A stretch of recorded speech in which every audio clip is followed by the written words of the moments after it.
All right. How's it going, everybody? Can you guys hear me okay? Sound check. We can hear you loud and clear. All right, we got you, Thomas. Yeah. No, I was actually just talking to Amber on the Discord, but it's okay. Guys and gals and people out there in internet land, welcome to our second edition of Open Canvas. I'm Thomas Broyante, one of the co-founders here at Brainstorm. We have James Paick, who is our other co-founder, along with John Park, and James will be leading us through the conversation this evening. It's a casual night of talking and getting to know our esteemed guest, Miss Stephanie Ma Stine, story aficionado, amazing teacher, instructor, and all of that good stuff. It's 2 hours, so we're going to get pretty open discussion. So if you guys have questions, you can ask questions in the chat feature. It's not a live chat, it's just you post a question and we'll moderate those and we'll try to feed those in as much as possible. And if you have to, or you would like to ask a live question, go ahead and raise your hand. There's a raise hand feature, and that will allow you to get selected, and we'll call upon you before we unmute your mic. You can ask your question, and like I said, this is just free-flowing, open dialogue, hence the name Open Canvas. So sit back, relax. We could all give Stephanie and James a virtual applause. Yay, but you guys can't hear her because it's, there you go. All right. So, go ahead. Cool. Thanks, Thomas. Oh, how's it going, everybody? I'm James. Just really quickly before we get started, if you're not familiar with Brainstorm School, we are an education platform that's really focused on affordable education taught by professionals in the field at a very, very affordable cost. And that's something that we really want to try to emphasize is this is kind of the whole reason why we're even doing something like Open Canvas, is just to create a bit more of a connectivity with our community. You know, every professional out there once was a hungry student. And that journey and that struggle and those triumphs are very fresh in our minds. And with Stephanie joining us today, thank you very much. Can you let our audience know a bit about yourself, Stephanie? Yeah, sure. I've been working in the animation industry for since 2013, so almost 10 years, I guess. Am I doing my math right? Like my brain is so scrambled. I think almost a decade.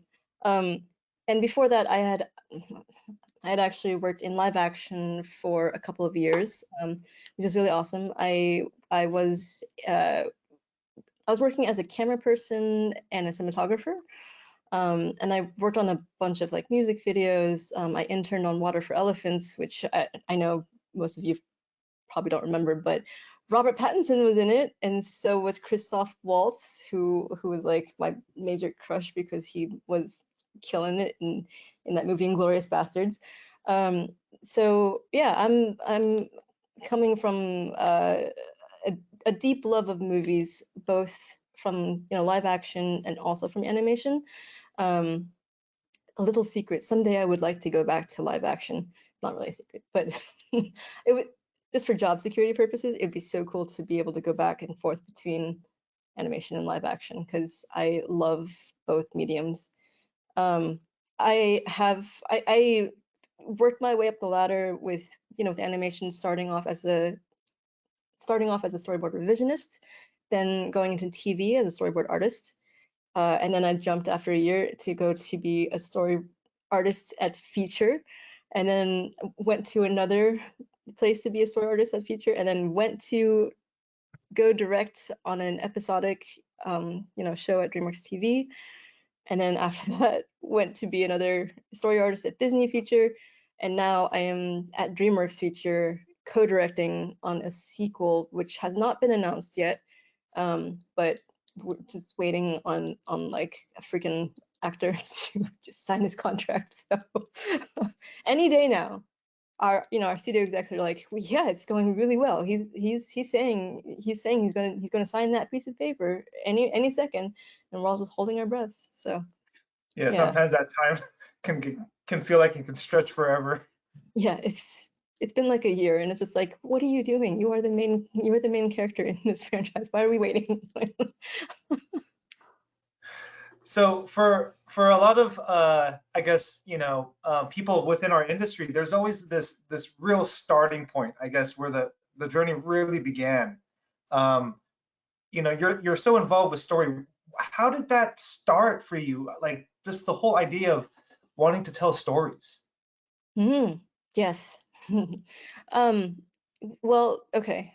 So I've I've always loved, watching movies and reading books. My mom, took me to watch movies nearly like every single week when I was growing up.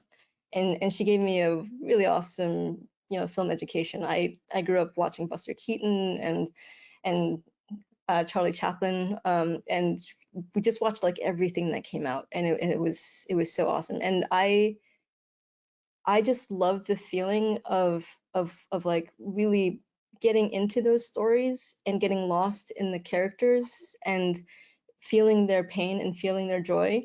And so my favorite thing is to laugh really fucking hard if something's really funny, and to cry really hard when something's really sad or upsetting. And to be able to be transported into other worlds, feel what other people might be feeling. It just makes me feel connected to other people, and I think that's a beautiful thing, right? Like that's one of the things I think everyone universally wants is just that sort of connection to other people. Awesome. Dang. Um, So early education, when you decided to, you said mom kind of helped you out and put you through to the art education. What were the first steps? What did you do? okay, well, I went to Penn State University because I didn't apply to any other schools because I was just like, I don't care about college, and I don't care about school, and this is the only school that I really got into. My parents were just like, you have to go to college because otherwise you'll end up on the streets, starving. And I was just like, fine, I'll go, whatever. And then I happened to come upon a it was some sort of presentation, but Spike Lee was there. Oh, Yeah, and it was a really thrilling time because I just remember being in awe, seeing him, and then hearing him talk and about the sort of impact that all of his movies have made. I was just like, this is a thing that people can do as a job. Like it never really struck me before. So seeing him was just like it just opened my eyes. And luckily, Penn State University had a film and video major there. And it sort of like set me on the path. I graduated from there, and then I was just like, oh, I want to be a cinematographer. I want to be a cinematographer because I really like playing with my camera. I love playing with like light settings and everything. And so I applied and got into the American Film Institute here in Los Angeles, um, as a cinematography student, and it was fucking terrifying, you guys.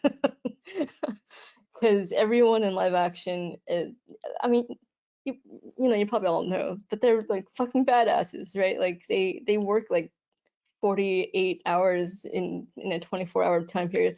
Like they do the impossible, and they just have so much swagger, and they're so cool. And for me, for someone who grew up with a really bad stutter, I was just like, holy shit, I can't communicate with these people because they're too intimidating.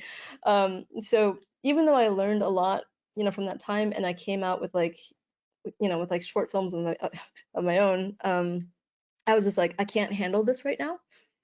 So I need to find a different way to like, tell stories. And I happened to go to Anime Expo out here, which is the biggest, anime convention in America. You guys should really check it out.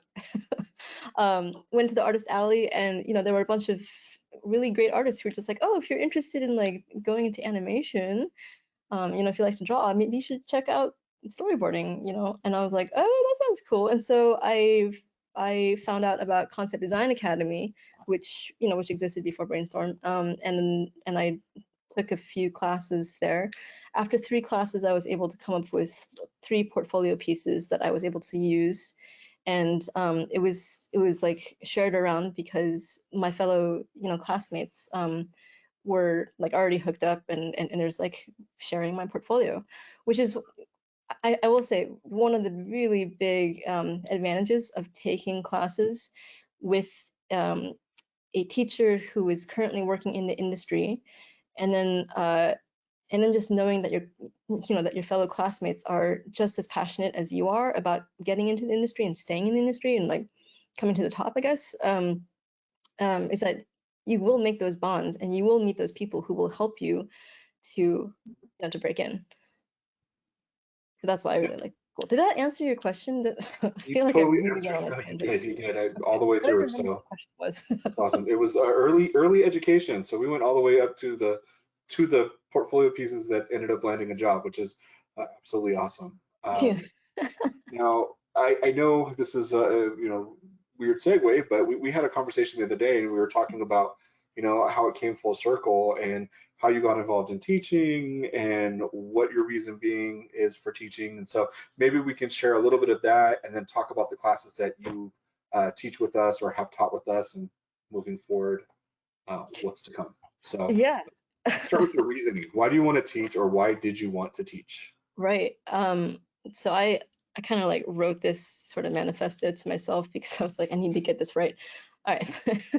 But okay, so I'm definitely constantly thinking about what I need as a student myself. Like, oh man, I wish this teacher would go over this, or I wish they would have gone over that.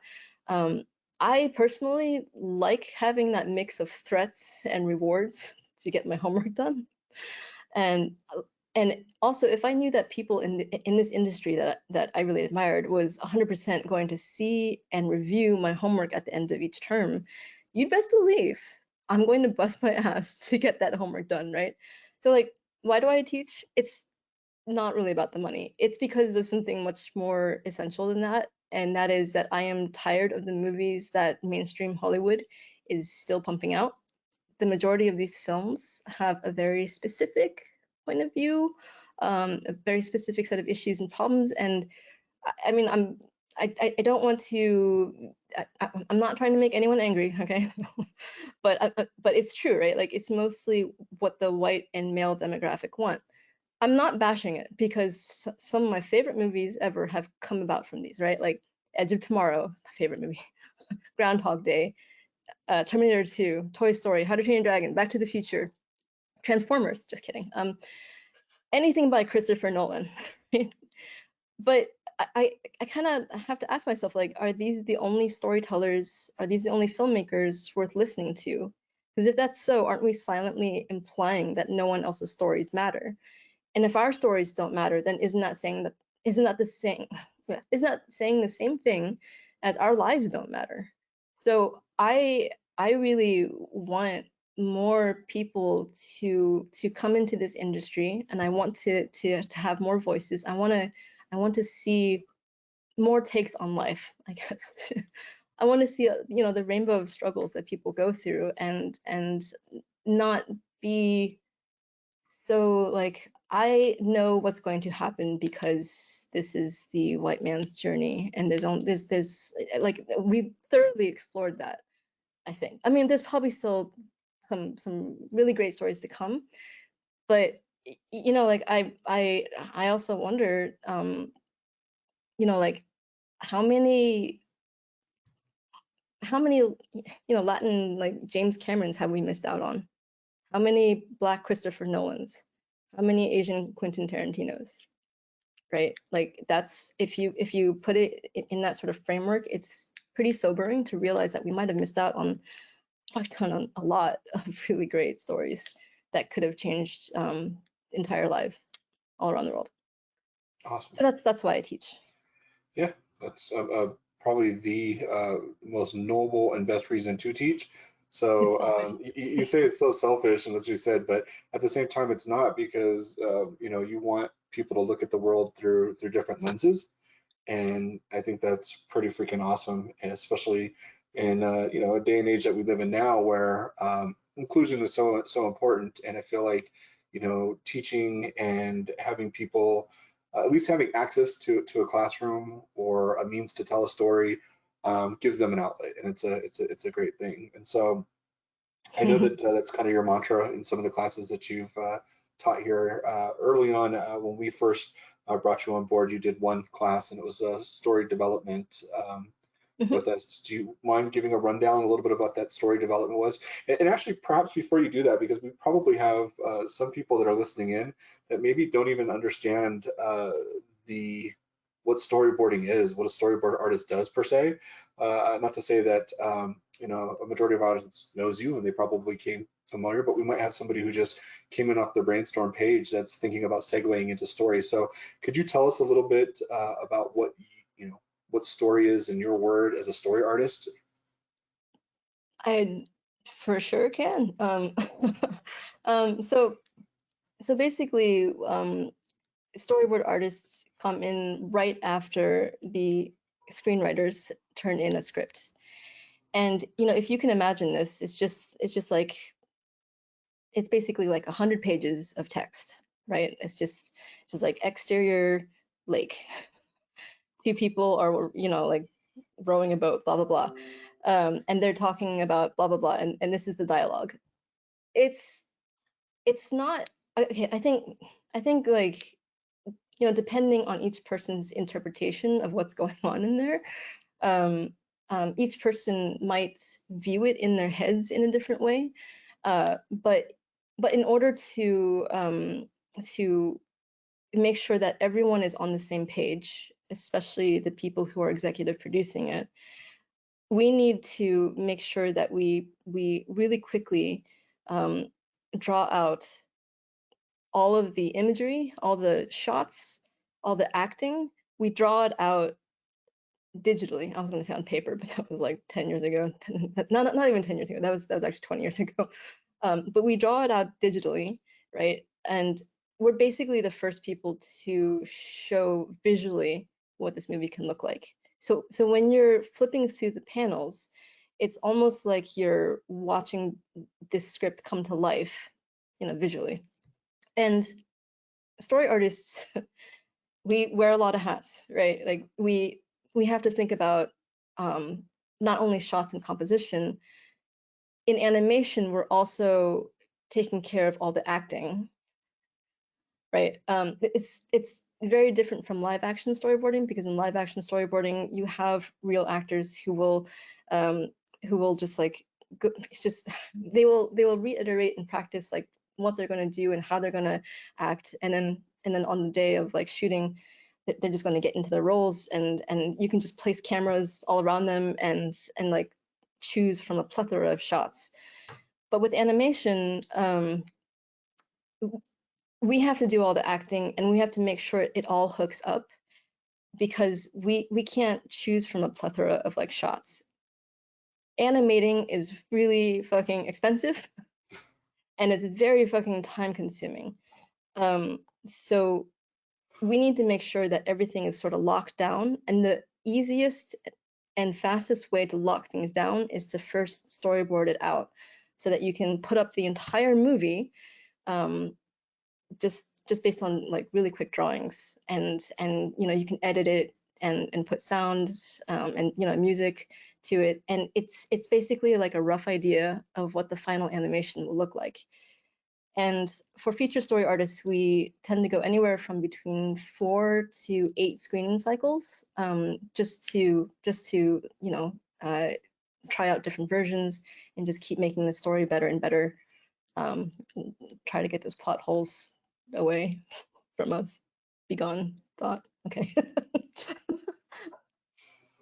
Cool. So for a lot of the experience within feature film, I guess when you made your transition over to animation, like how did you actually understand what you just said? Was it all through experience, or did someone kind of guide you along the way, or?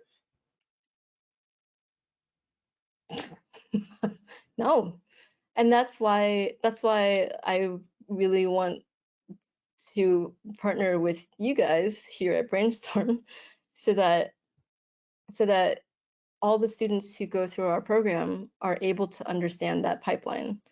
Because for me, I was just like, oh, storyboards exist in a vacuum. No, they don't. And I didn't realize, you know, the importance of keeping my drawings really fucking loose, because it's going to be redone and redone and redone. It might be redone like 10 times in the same screening cycle. So you might redo a sequence 10 times in like 2 months. That can happen very easily, right? So you know, when I was starting out, I was drawing really clean, and I was toning everything, and I was basically like breaking my wrist and not getting any sleep because I thought everything had to be super clean and just like illustrations basically. But storyboards are not that, especially for feature. It's just indicating what's going on, and keeping your drawings rough and loose is actually preferable, because then also the directors and heads of stories won't feel as bad when we note things up and we're just like, hey, so since the last time that we launched this to you, everything's changed. So thank you for all the hard work, but we're gonna change everything. And that happens over and over and over again, right? So you know, once I realized that, I was like, you know what, fuck this.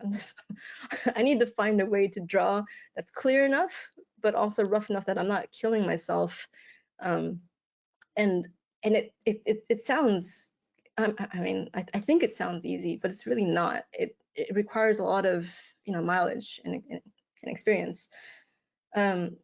So my dream for Brainstorm is that students who go through the entire curriculum will be able to get hired either as a revisionist or as a storyboard artist for TV or feature, and know exactly what is expected of them from day one, and not have to be like, oh, what am I supposed to do? What's going on? You know, because I think everyone starts off like that, unless they were really lucky and, you know, had a good mentor. But I think the majority of people starting out are seriously like, I don't even know what to expect my first day. You know?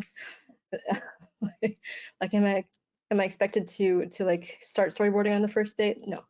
Usually you have your orientation, then you'll get the script, then you'll, you know, be given 1 or 2 days to read the entire script and you know, just like absorb things. And then you'll be given, hopefully you'll be given like time to like draw out the characters and find your shorthand drawing style for that. I'm blabbing too much, so I will stop there. You're Oh, not that's blabbing too much. fantastic. We actually have a couple of questions from the chat, and sorry, I just noticed them right now, so I don't want to feel like I'm leaving anybody out. But Ricky Lee asked about the 3 classes that you took in storyboarding. If you could say what those 3 classes were when you took them over at CDA, or what the classes are in general. Right. The first class I took was from Jay Oliva, who is now working on, oh, he's like the executive producer on a really cool Netflix show. I'm sorry, it's blank. I'm really blanking on the project. I don't know if any of you know. Okay. Well, anyway, he was, you know, he was like a rock star teacher for Concept Design Academy. I don't think he's teaching anymore because he is so busy as an executive producer, and he's still directing. I think he also like hangs out a lot with Zack Snyder, because they're like creating stories together. So really cool, but unfortunately, Somebody just said that his show was Trees. Trees, I think it's called. Trees. Yes. Yes. That was from Edgar. Thank you, Edgar. And the other 2 classes that I took were both from Tron Mai. He also taught a story development for animation class, and I learned so much from that class. It was really awesome. I will actually say, like, I took a lot of inspiration for the structure of my class, you know, with the lectures, and also with inviting you know, guests to come and critique, you know, students' homework at the end of every term. So he was my favorite teacher at the time. But you know, he was really good at like at the whole like threats and rewards thing, because with his class especially, I was able to come out with 2 these like pretty strong storyboard pieces. I was very much focused on cinematography at first, and I remember both of those classes at the end on week 10 when Tron invited guests to come over. I'd be like, oh, I hope these people are really impressed with my cinematography, and like no one was. They cared more about like, did these sequences make me feel anything? Were they entertaining? Did they make me laugh? Did I care about the characters? And that really opened up my eyes too, because I was like, fuck, I was focused on making my boards pretty, but that's not what people look for. They want to see if you can act, and if you can cut things together in such a way that they can drop you into any project right away. For a lot of I guess the creative industry, there's a lot of weight on that kind of presentation. There's a lot of presentation points, right, with making prettier images or better looking images. And so that whole kind of concept is it's different, So when you're talking about that, the emphasis is now within how it translates, the emotion, all of that you're getting from. And I'm kind of piecing it together. Like a lot of your exposure from when you were younger, when you watched a lot of movies, probably had a lot to do with it. A lot to do with it, right?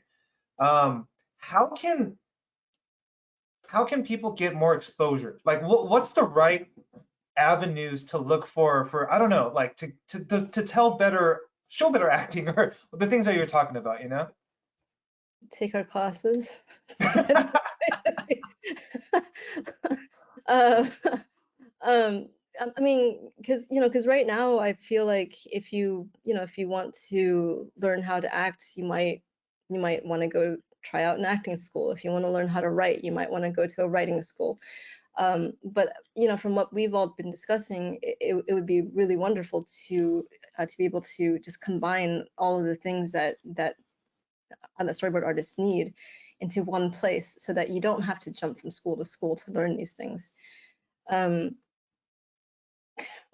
How to learn how to act? That's a really good question. I'm not an acting teacher, but I think the best sort of advice that I got was just to really put yourself in the character's shoes, and honestly, like, try to understand where they're coming from, what they're feeling at this particular moment, what is getting in their way, and then how would you react to that, and get up from your seat and act it out. And then if you're like, I mean, this is an easy one, but if you're like frustrated, like please don't be like, like, but like, how do each of us react when we're frustrated?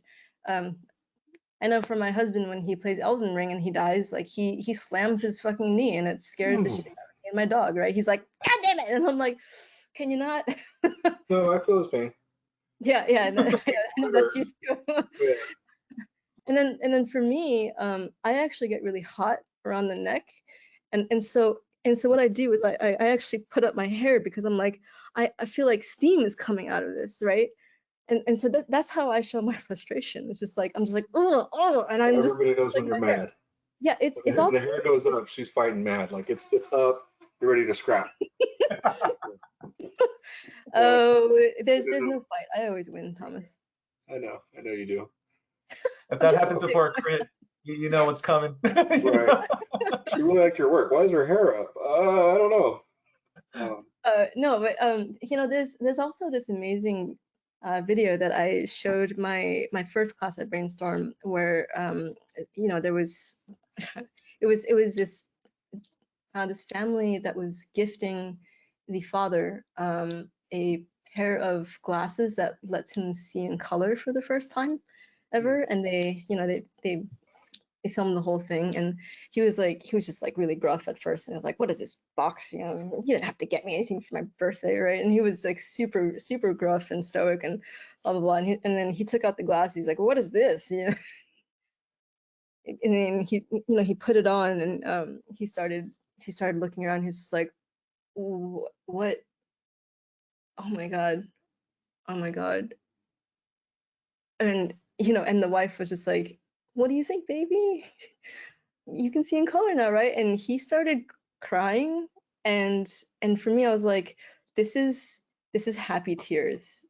And I love that, like, this is the most joyful reaction that this really gruff man came up with. I think some other people would have been like, holy shit, oh my god, right? But this guy just like this gruff man just broke down, and he was just sobbing, and like that wasn't tears of sadness, that was tears of joy. And I'm just like, I'm going to keep that in mind for a character who is overwhelmed with joy someday, right? So it's just about observing what you are thinking and feeling, and then trying to clock that and be like, I can use this in my board someday. And also observing other people around you, clocking that, and putting it into your acting repertoire.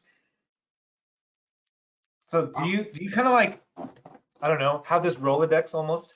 This kind of, like I have 5 ways to kind of show like excitement. you know? Um, well, so okay, well, this is one of the secrets, guys. But I go on Facebook a lot, which I know, horrible, evil. But what I look for is like, like I go to like George Takei's Facebook page, because he has a lot of links to like, oh, super dramatic stories, right? And then I also check out like the reels from from like TikTok and whatever. I'm so not hip on the TikTok lingo, guys. But I'm watching not just for the entertainment value, but I'm just like, oh, I've never seen someone act like this before. That's so interesting to me. So I actually have thousands of like videos and references saved, and I remember each one of them because I'm just like this is very interesting to me. If it's not interesting, if it's not interesting to me, I'll just unsave it. But if it is interesting, I'll be like, I can find this again, and I'll probably reference it. So that's what I do. And my husband's always like, why are you on Facebook again? I'm like, god damn it, like I'm just like, dude, I'm doing research. And he's like, yeah, right. And I'm like, oh god, I wish he knew. Saving a bunch of videos. Yeah, research. Yeah. It is, but Yeah, I get it. Yeah, I get it. My wife would Like video divorce me. game time. Yeah. Let's research. We need to like definitely keep deferring to this chat, because now it's growing and getting lengthier and lengthier too. So are you able to see the chat too, Stephanie? Because there's a lot of questions there. I just see, feel free to ask questions through the questions Oh, tab. okay. So we can push some of these forward to you. I know the class that you were talking about when you said you had borrowed some structure from a former teacher. That was the story development class that you ran with us, which is a little bit different than the flash class that you're going to be doing with us come in the summer term. Yes. But Maria wants to know, when are you thinking about teaching a story development class again at Brainstorm? Oh, What's Thomas. that special class? Maria, not me. It was Maria asked that. And okay, me. Maria. Maria. Thank you, Maria. Okay, Maria, you could be best friends with Thomas because he keeps asking me this as well. I would like to. My current plan is to teach again this fall. Whoa, breaking news. Fall. See, I can't say no to Thomas. you can, but we appreciate it that you don't. So, yeah. But you know what? We have an amazing story development class this summer, and this is actually from somebody that came highly recommended from you. So do you want to maybe talk a little bit about Calvin's class and the notes that, because you're kind of co-building it, branding it with him, because it's a lot of what you did and what he's doing, and it's a new take and twist. But do you want to talk about that story development class that Calvin is running? Yes, I do. I cannot recommend Calvin Tsang's class enough, because we are currently working together on this unannounced movie, but I can't even announce this. But he's he's a senior story artist. He has plenty of experience in both TV and feature. And as much as I think I know story structure, he is way better than me. He is way smarter than me, and you know, and the notes that he gives back, and you know, and just the way that he speaks, like he doesn't raise his voice, but he commands the room. Like everyone goes silent whenever he talks, because he just drops infinite wisdom in every single fucking sentence. And I'm like, God damn it, Cal, why do you make it look so easy? Um, I'm actually personally planning on auditing that class, so I'll you know, I'll be sitting in. I won't be able to speak up or show my face because you know, that's time for the students. But I personally think that I can learn a lot from him. So I cannot recommend this class enough. What the story development class is, it's an advanced storyboarding class.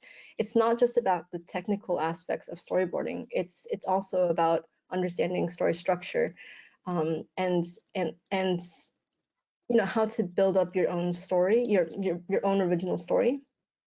I think it's also an important class if, you know, if you're a feature story artist and you don't know anything about story structure, because if you, you know, if you have never learned anything about writing or like, you know, character journeys or story structure, Cal is going to go over that the same way that I went over it, because we think that if you understand the sort of tenets of like, you know, writing and story structure, you will be able to come up with like an entirely like new level of storyboards. It's not just about the technicalities, it's about making people care about the characters in your sequence. And how do you make people care? Well, you have to understand the journey that they're going through, and to understand what a journey is, you kind of have to understand what story structure is.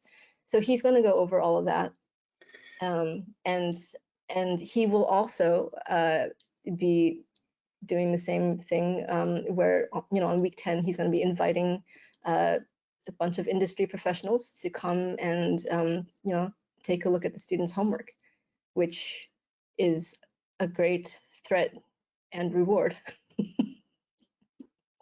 That's pretty Awesome. cool.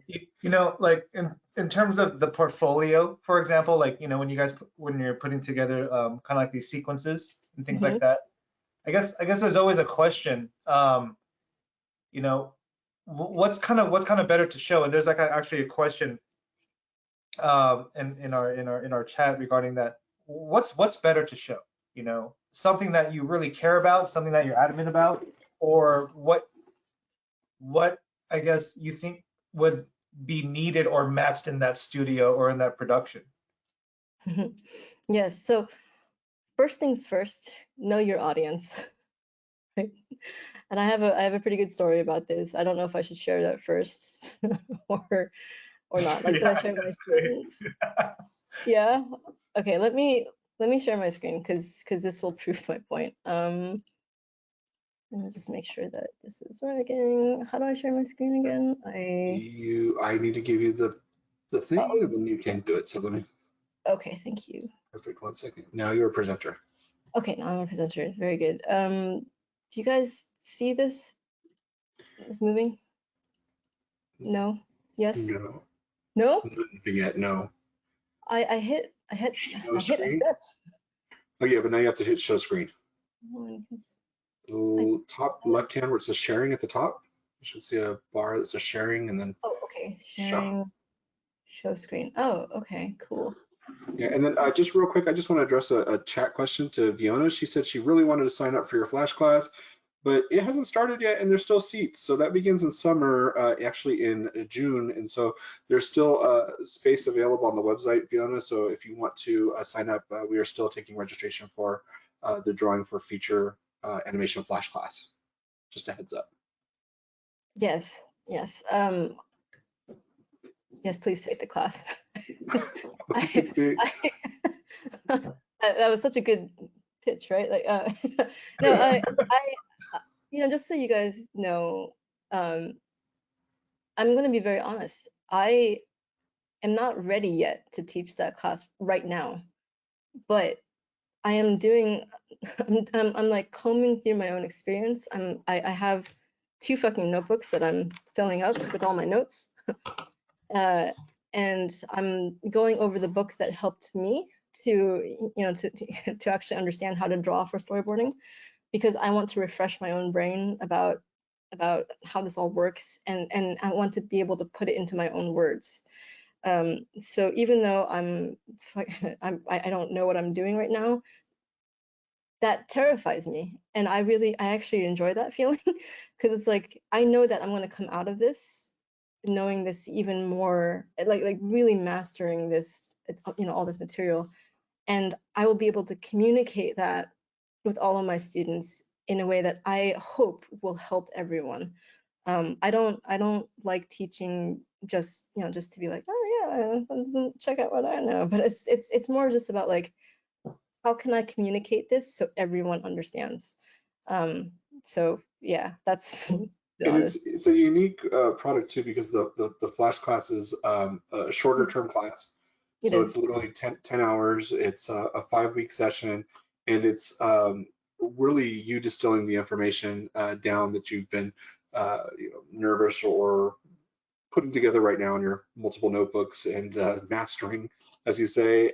But you will have somebody in the class, one of your colleagues that you'll be able to bounce some ideas with too. So kind of a co-host per se in the class that will be able Oh, to, yes. yeah. So it's going to be a really awesome class. It's not one of these ones where you're going to get personal feedback on your work. There is a Discord, and students can participate via the Discord. So they can do exercises, and if you wanted to assign things to them, they can do that. And then do peer-to-peer critiques on the Discord, which is kind of cool. But really looking forward to it, because I think it's going to be a nice break with your busy work schedule, because somebody was talking about how do you balance, work, teaching, personal life, and I think, kind of picking and choosing your projects wisely, like you always do, helps to that. So, so Also, awesome, one thing that everybody. I haven't talked about is that here's one of the rewards that I'm that I'm thinking about for this 5-week Flash class. I mean, I won't be going over people's homework, but I will be checking them out.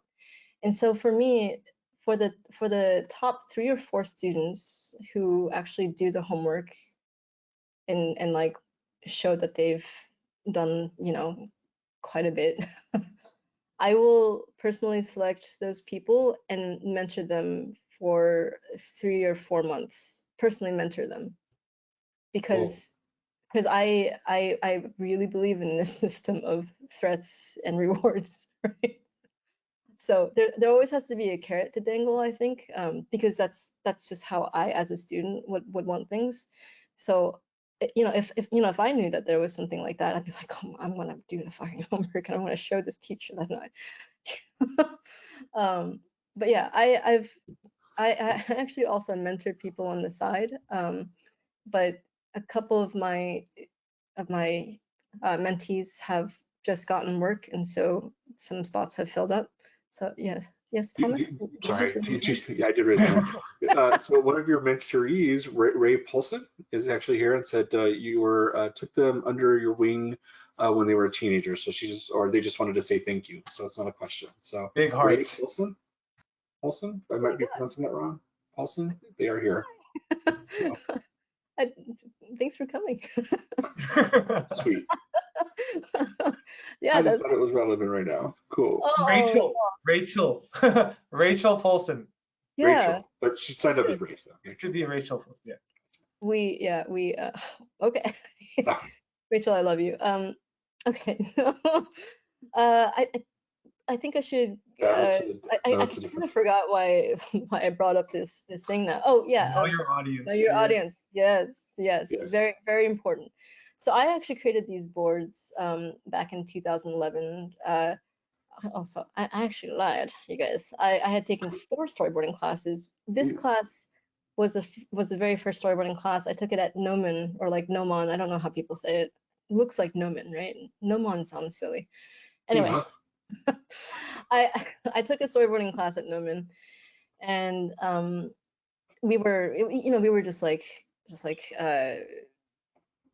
we were told like board anything you want, and I was like, oh okay, I'm gonna take one of my one of these cool dark gritty scenes from Dune, because love that book. I love that book since I was, since I was in high school, and I was like, I'm gonna show, I'm gonna work on this scene, right?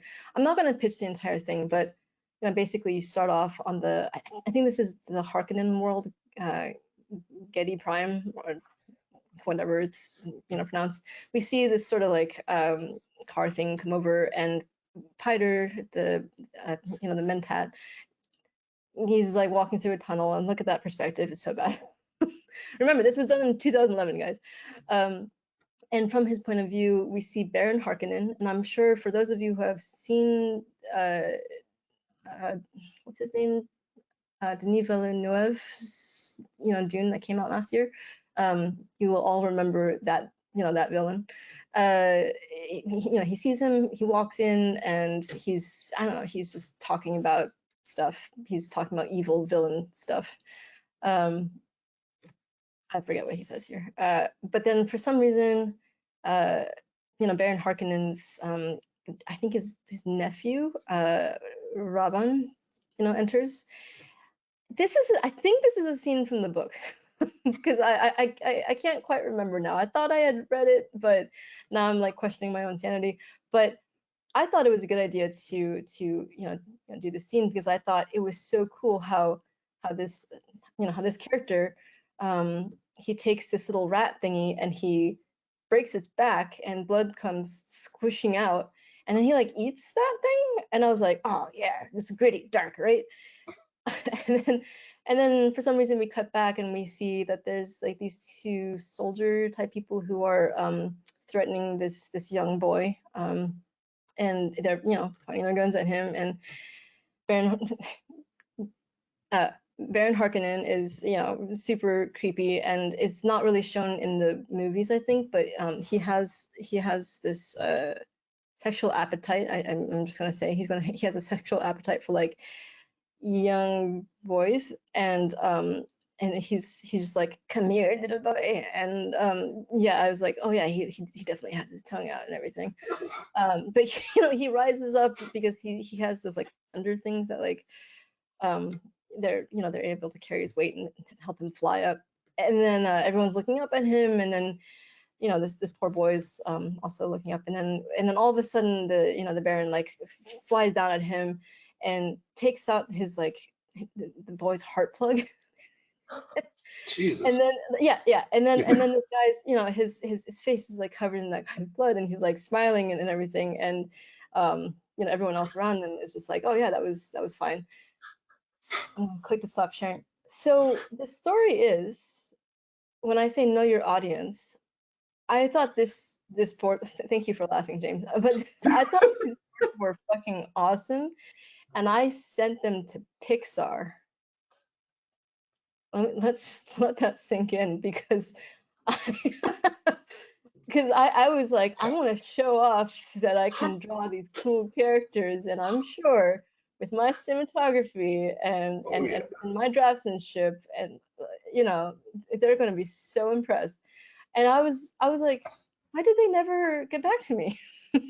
Wow. Okay, so a huge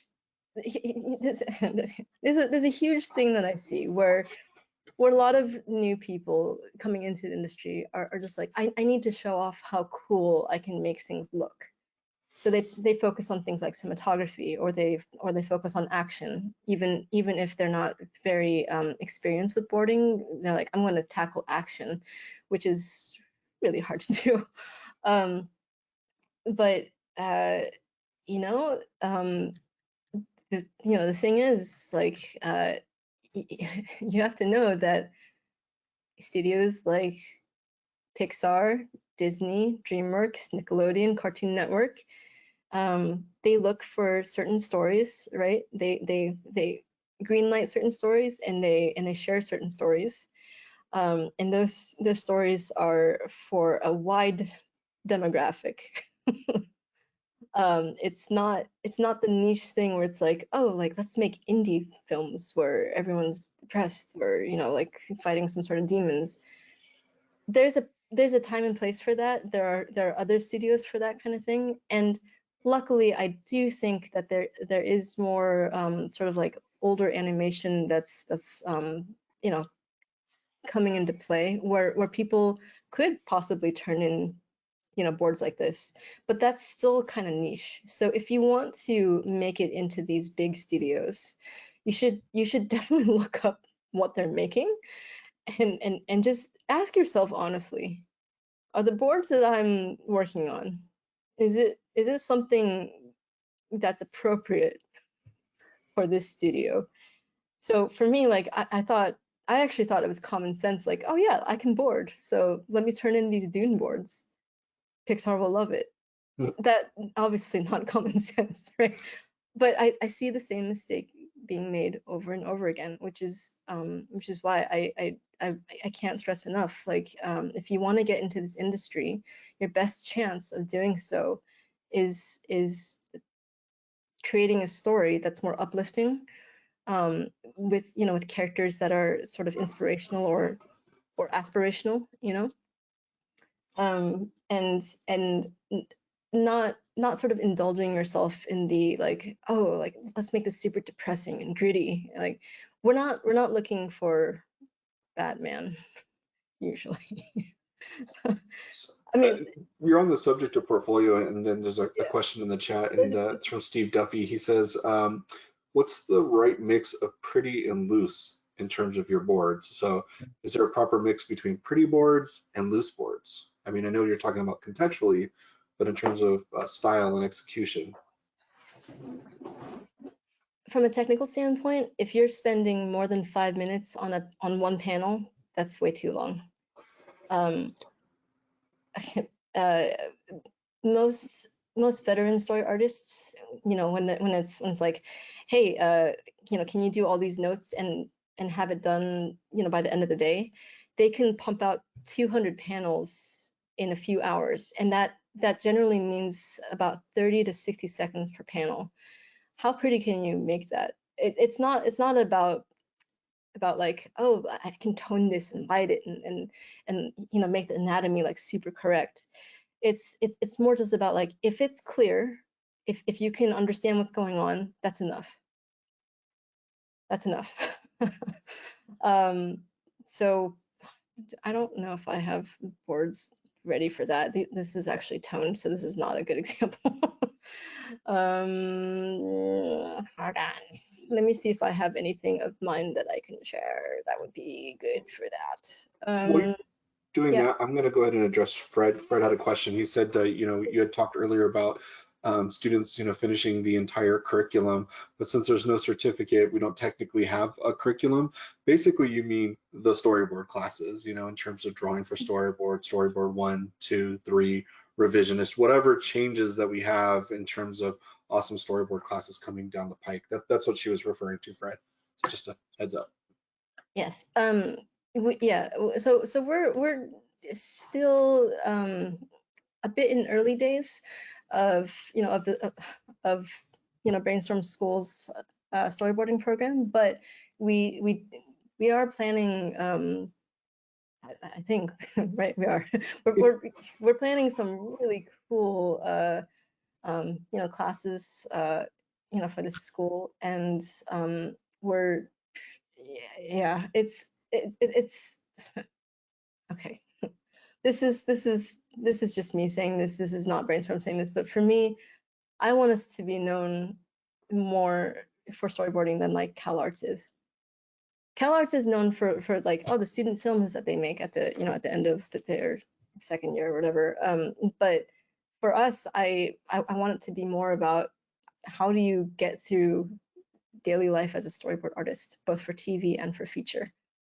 So yeah, Yeah, that's that's us, and it's definitely us. And when you say speaking for you, you are speaking for Brainstorm, okay. All right. definitely, because we couldn't have done this thus far without you. So, you know, both John and James, you know, they go deep into, like, you know, film and games and you know, some feature animation, but really, you know, that's why, you know, this partnership was so key, you know, with you, because this is your passion and your expertise, and yeah. So again, so it's we definitely. So Yeah, and there were some questions that were asked in the chat about sequential order. They're like, do I have to take 1, 2, and 3, prior to getting into the story development? What level should a student be at prior to going into story development? Or maybe you could even talk about, some of the various classes, SB1, drawing for board. So if you could just briefly, and what I'll do is we'll scroll through the flyers and we can just talk about the class in general, if that That's works for you. that would be Sweet. really great. Just because there's a lot of questions about like what the heck are these classes. So my man Amrit, could you cue that up? Yeah. Thank you. Yes, thank you. Yeah, we have Amrit and Riddell here as our silent producers and partners making this happen. So they are tending to the chat and sharing screens. Super appreciate it. Thank you. Awesome. There we go. All right, so this class. This class, it's the 10-week version of the class that I'm teaching, because I'm teaching the 5-week version of this. And this lovely lady, Samantha Villefort, or she prefers to be called Sam, I think. She's been a story artist at Disney Feature for, I think, over 5 years. As you can see from some of these boards, she worked on the movie Encanto, and she also worked briefly on Wreck-It Ralph 2, I think. She is super passionate about, about drawing, about like constantly refining her like drawing shorthands. I know that she's constantly searching for different ways to push expressions, which is probably the number one thing that we look for, because expressions mean acting, right? So she has a very strong understanding of anatomy and how to push that into a very graphic and gestural, shape, and just focusing on what matters in the drawing, because again, we are not illustrators.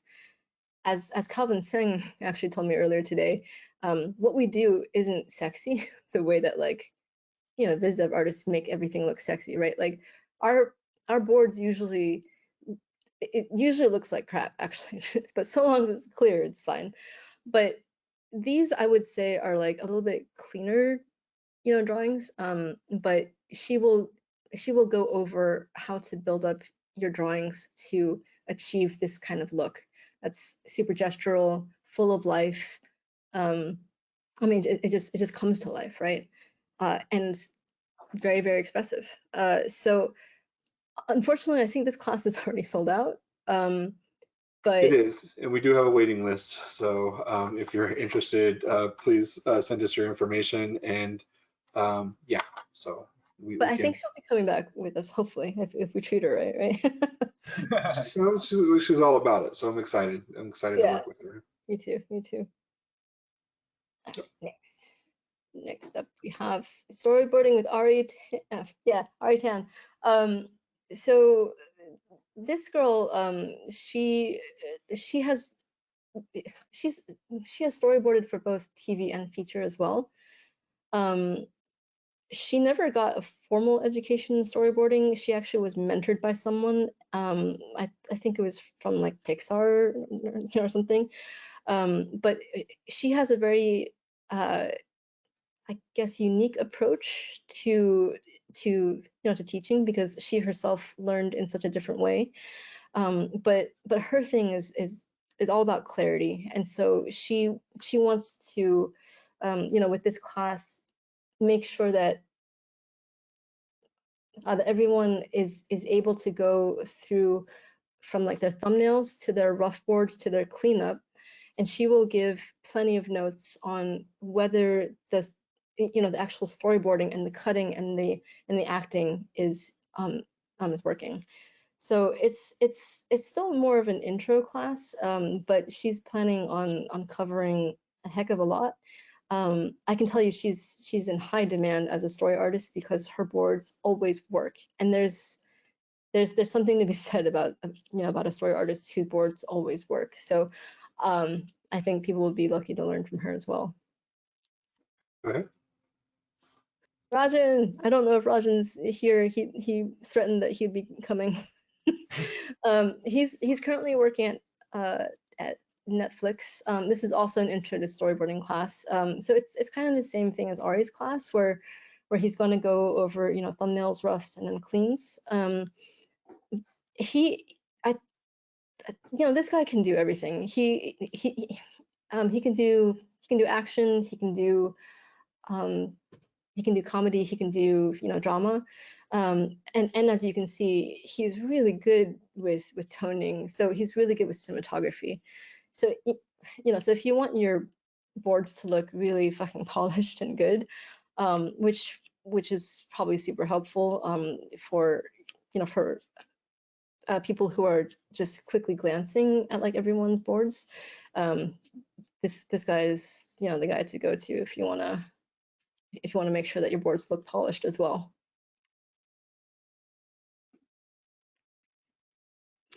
Andy Kung.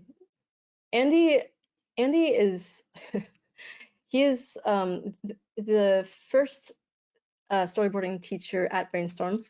I think I was the second, but Andy and I actually share a lot of the same teaching philosophies. That it's really important to understand story structure and character arcs before you go into boarding. So with his class, I believe, because I actually haven't taken it, but I believe that he actually goes over everything that you need to know to write your own script and then storyboard that out, and how to make it super powerful. So you'll kind of be getting like 2 for 1 with with this. You'll learn his umbrella method, which teaches you how to construct a sequence, and then you'll learn how how to board it out.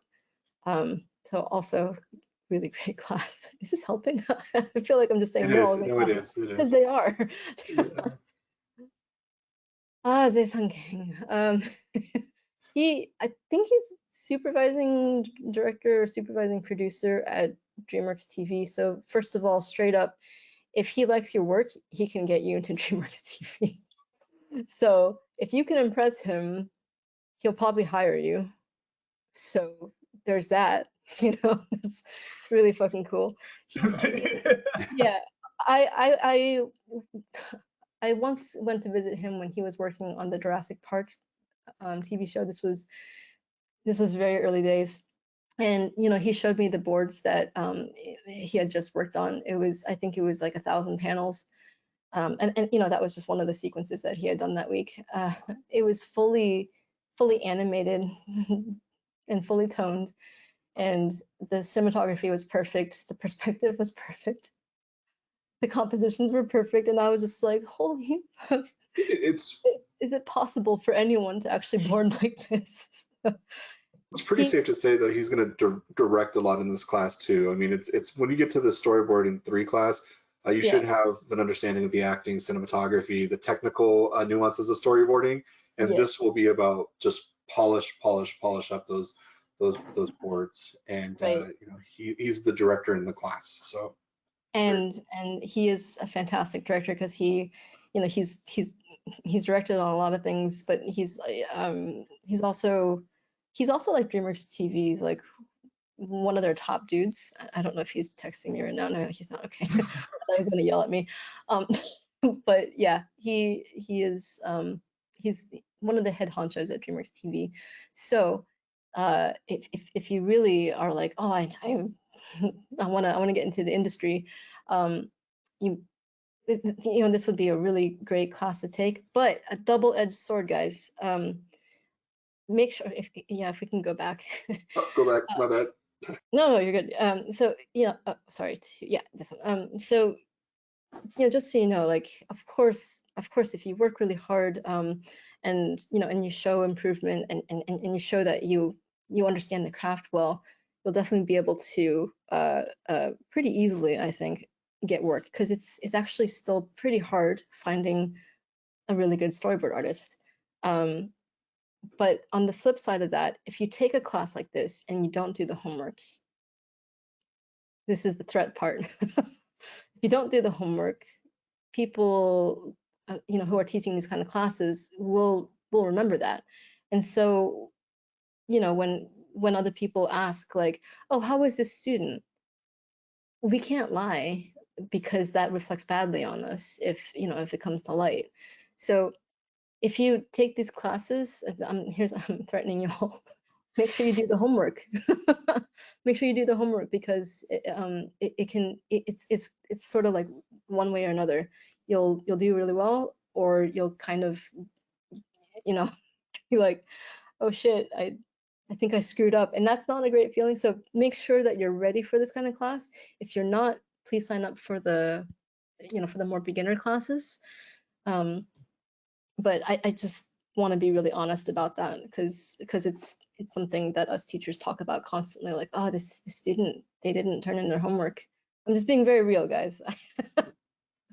That's 100% on, I think, every single class that we offer. I mean, That's we true. hire Yeah. industry professionals, and these individuals will either be maybe one day working alongside you, or in a position to hire you or make a recommendation. And if you don't do the work, then they're like, they're not going to vouch for you, and that's just kind of the way it goes. So really, really think that through. Yeah. Yeah, one thing that's always kind of important for everyone to realize is your brand as a professional doesn't start when you actually start working. It kind of goes years before that, when you're interacting with other students, with instructors. So it is part of building it right now. So just, yeah, it's kind of interesting stories too, because I remember once at a studio, we um, you find a lot of names that are of past classmates and things like that, and it always comes up like, oh, how are they in class? And a lot of the things that actually were really important were, oh, they showed up early to class, or they had their work up always, and they never had an excuse or something. Like, those are really important things that carried over to the interview that actually got them hired. Hmm. That's, yeah. I'm so glad that we're all on the same page, because it's true.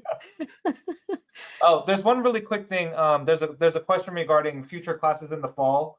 Um, right now we're locked in for the summer, but I think most of the schedule does repeat over, and at least the class content will be repeating into the fall as well. So, but we'll have, I think, announcements probably in like June, around then, for like what the fall semester would be like.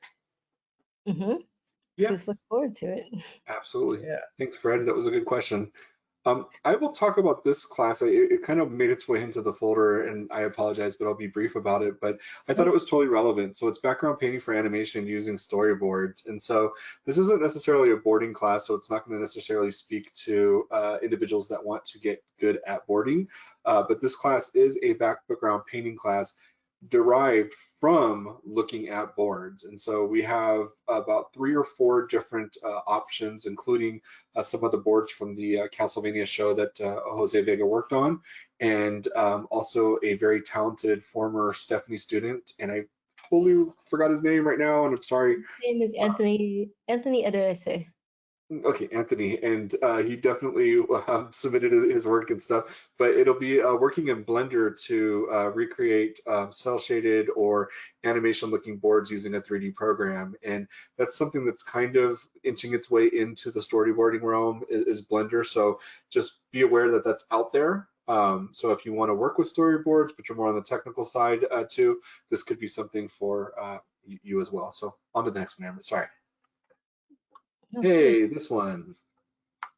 I mean, this is like basically the same as Sam Bilford's class, but shorter and without homework reviews. But I can tell you that I am planning on storyboarding in every single class, and I sigh because storyboarding in front of a live audience is freaking terrifying. But I will do it because I've heard that it helps people. So I'll do everything that I can to to help you guys. But yeah, I'm basically just going to be going over what certain studios like Sony, Netflix, Disney, Pixar, DreamWorks might look for in their feature story artists, right? I'm not going over what like TV, looks for, because it's freaking ridiculous. I don't think I could board for TV because it's more like Cora boards nowadays. It's so anatomically correct, and I'm just like, I don't know how people do this. So I'm not gonna do that. But I will be going over more of the, loose, drawings, that we see in boards. These are not great examples except for the bottom left. That panel might have taken me like 3 minutes to draw. But for example, in that panel, what you should really be looking at is the eyes and the mouth, right? I didn't have to put a lot of detail into the statue in front of her. I didn't put anything in the background even, because shots before and after this will give context as to where she is. I don't put a lot of details into her clothes. I didn't even put a lot of detail into her hair or whatever. Your eyes should always be drawn exactly to the character's eyes and to their expression. So I put the most time and effort into those. Everything else I just and that was the sound I made when I drew it too. I was like. Okay, so like Ray said, so you would say emotion and clarity is the most important thing. So it's relevant, and it totally addressed that shot too. Yes, acting and like clarity, and also entertainment value. So I can't go over all of this right now because I would be teaching a class basically. But we we do go over all of this in every single storyboarding class that we have. Awesome. Well, I think this would actually be a really, really good time to take maybe a 5-minute break, get some water, stretch, and then we can come back into it. And then when we come back, maybe we can show the project that you did in the story development class, because I queued Okay. that bad boy up. And then we can just spend the rest of the time answering questions. And what we'll start doing is we'll just start pushing these questions through to you like crazy. And so Okay. I'll have you read them, answer them, and remember to use your raise your hand feature. So we will be back here in 5 minutes. It's 8:12 right now, so we'll see you at 8:17. Cool. Thanks so much, Thomas. Yeah, we'll be right back. No worries.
No.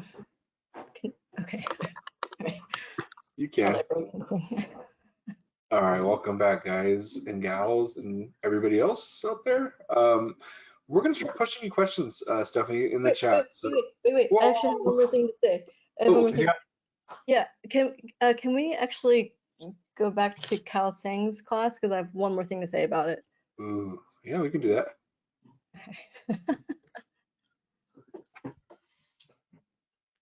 Because not only am I auditing it, but I just feel like it's really important to make sure that this is emphasized.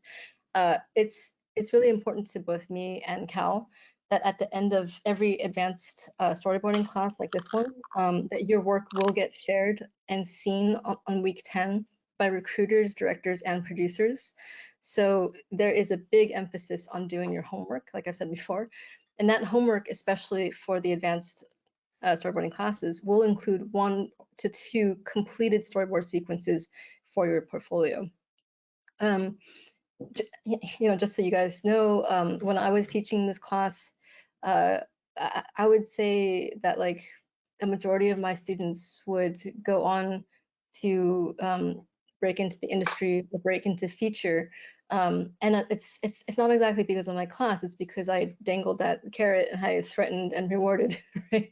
But people came up with completed storyboard sequences that worked, and those really stood out. And I mean, to be honest, not trying to brag, although it does sound braggy, but there have been plenty of recruiters who have reached out to me, and they've just been like, I don't know what you're doing with that class, but thank you so much, because I try to take every single one of your students. And I'm like, well, that feels pretty good. I guess that was a little bit braggy. I'm sorry, but Okay.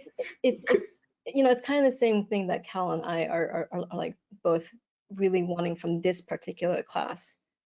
Can we share that video that you did in the story development class that you made its way to some recruiters and other people got to see the video? Yeah, people got to see that. Just really quickly, just a little bit of context.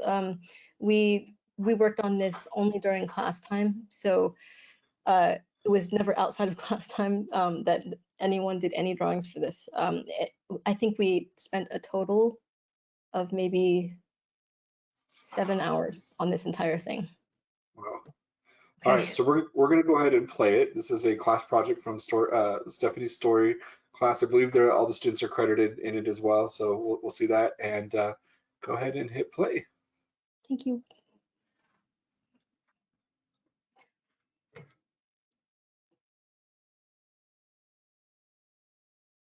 I am not throwing away my shot. I am not throwing away my shot. Hey, yo, I'm just like my country. I'm young, scrappy, and hungry, and I'm not throwing away my shot. I'ma get a scholarship to King's College. I probably shouldn't brag, but dag, I'm amazed and astonished. The problem is I got a lot of brains, but no polish. I gotta holler just to be heard with every word. I drop knowledge. I'm a diamond in the rough, a shining piece of coal, trying to reach my goal. My power of speech, unimpeachable. Only 19, but my mind is older. These New York City streets get colder. I shoulder every burden, every disadvantage. I've learned to manage. I don't have a gun to brandish. I walk these streets famished. The plan is to fan this spark into a flame. But damn, it's getting dark, so let me spell out the name. I am the A-L-E-X-A-N-D-E-R. We are meant to be a colony that runs independently. Meanwhile, Britain keeps shitting on us endlessly. Essentially, they tax us relentlessly. Then King George turns around, runs a spending spree. He ain't never gonna set his descendants free. So there will be a revolution in this century. Enter me. He says in parentheses. Don't be shocked when your history book mentions me. I will lay down my life if it sets us free. Eventually, you'll see my ascendancy. And I am not throwing away my shot. I am not throwing away my shot. Hey, yo, I'm just like my country. I'm young, scrappy, and hungry, and I'm not throwing away my shot. I am not throwing away my shot. I am not throwing away my shot. Hey, yo, I'm just like my country. I'm young, scrappy, and hungry, and I'm not throwing away my shot. It's time to take a shot. I dream of life without a monarchy. The unrest in France will lead to anarchy. Anarchy, how you say? Oh, anarchy. When I fight, I make the other side panicky with my shot. Yo, I'm a tailor's apprentice, and I got y'all knuckleheads and local parentis. I'm joining the rebellion, cause I know it's my chance to socially advance. Instead of sewing some pants, I'm gonna take a shot. But we'll never be truly free until those in bondage have the same rights as you and me. You and I do or die. Wait till I sally in on a stallion with the first black battalion. Have another shot. Geniuses, lower your voices. You keep out of trouble and you double your choices. I'm with you, but the situation is fraught.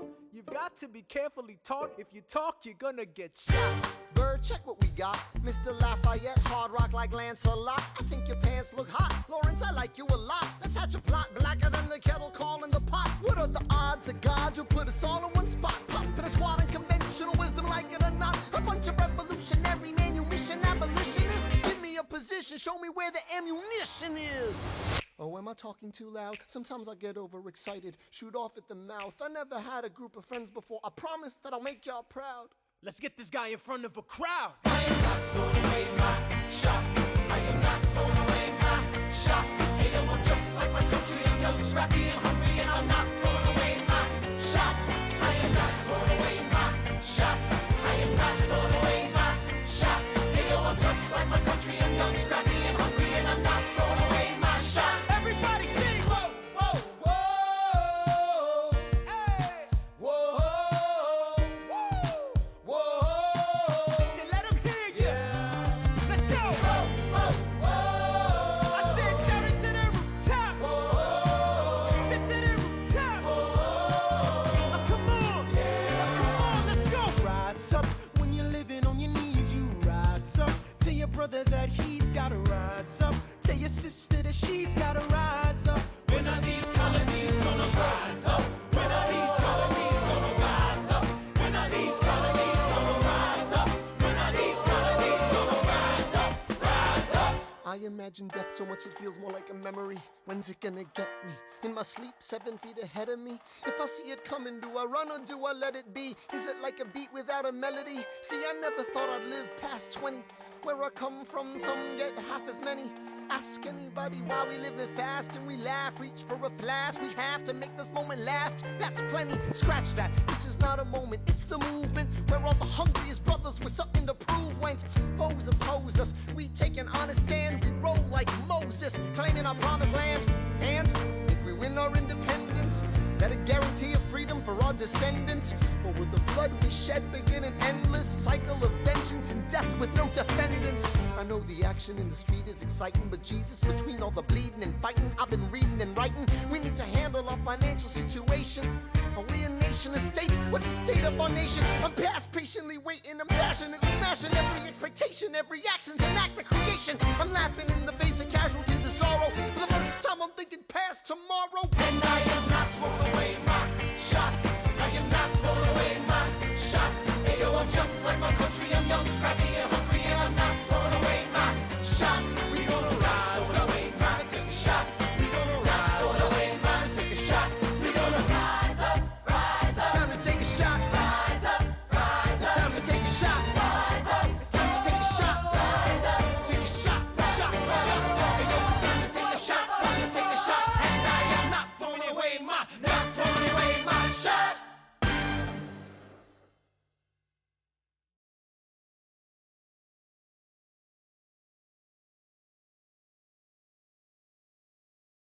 I'd like to thank my good friend Edgar Chung for editing that for us.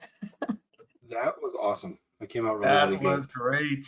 Thank you. I think it's really important that I clarify that this was an in-class assignment. So even though I teach on Saturdays, I take about 60 to 90 minutes to lecture, and then the rest of that class time, in those 3 hours total, is spent on this in-class assignment. And it's only on Sundays that I actually go over homework. So I give each student a minimum of 30 minutes to go over their homework every single Sunday. And that's really the only reason why we were able to do an in-class assignment like that. But it was really important to me that I create as many opportunities for the students to bond as possible. And one way is to work on a project like this, together and to communicate with each other about, like, how do we actually get the message of this of this story, and put it in a way that's as powerful as possible within the very limited time that we had. Well, you did a darn good job. Yeah, well, it was Pretty all amazing. the students. So Everybody did great. Yeah, good job. thank That's you. awesome. Now, Stephanie, I don't think you have organizer privileges, so unfortunately, you probably won't be able to see the questions unless we push them through to you. So I don't think we could either just take turns reading them off. How do you want to go about this, James? Do you want to go for it Yeah, first? let's go for it. I mean, there's a question that I think is kind of really important to go over, but you know, what are some mistakes that beginner storyboard artists make, in the beginning? What are some of those bigger things to avoid, or those regret stories that you might have? The biggest one that I see is that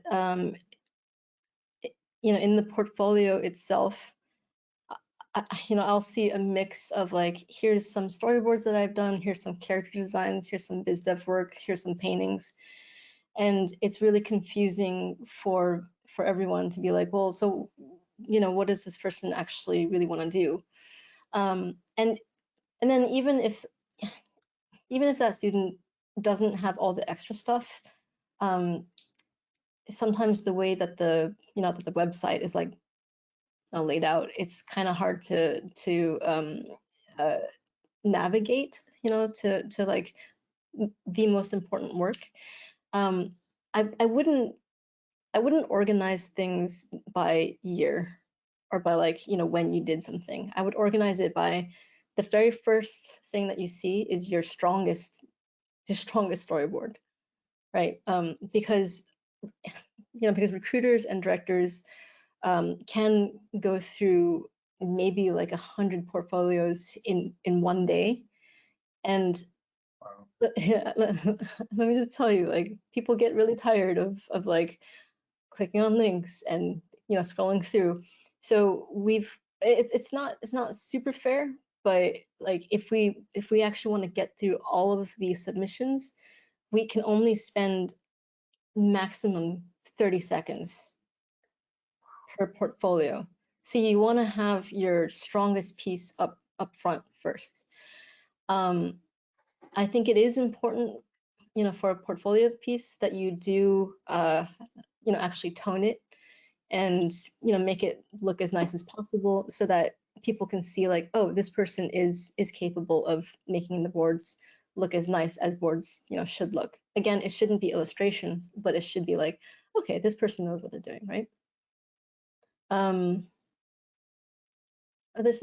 Other mistakes, again, I sort of touched on this before, but there are so many students who are just like, I really want to show that I can do action boards, because action can show how cool I am, and and also if you can do action boards, you can show that you know how to hook up shots and cut on action, and that you have really dynamic compositions, but let me sort of remind everyone that the bread and butter of all stories and movies is not action scenes, it's actually dialogue scenes. It's acting between two people. So so the majority of scenes that are needed to be worked on are not action scenes. It's just like two people interacting. How do you make that interesting? And plus, there's each production will have at least one or two action stars, like they're really fucking good at action. So unless you can beat out those people, it's really hard to find your way into that very small niche. You'd be much better off focusing on your comedy and your drama skills. Yeah. Cool.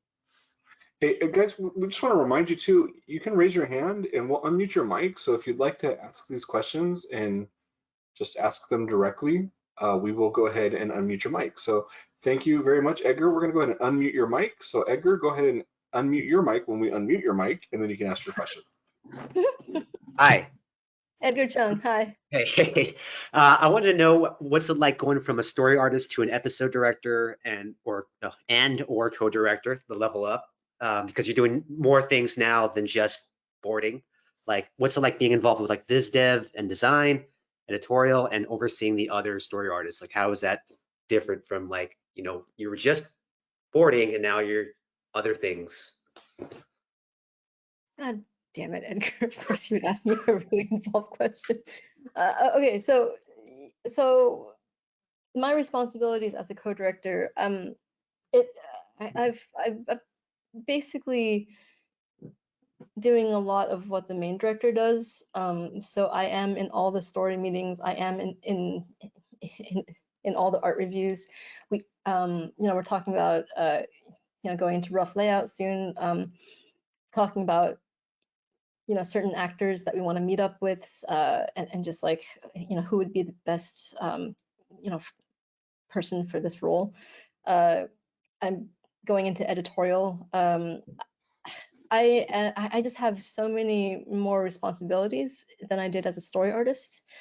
But I feel like, no, I mean, I know that my experience as a story artist in feature especially really helped me to gain confidence in taking on all these extra responsibilities.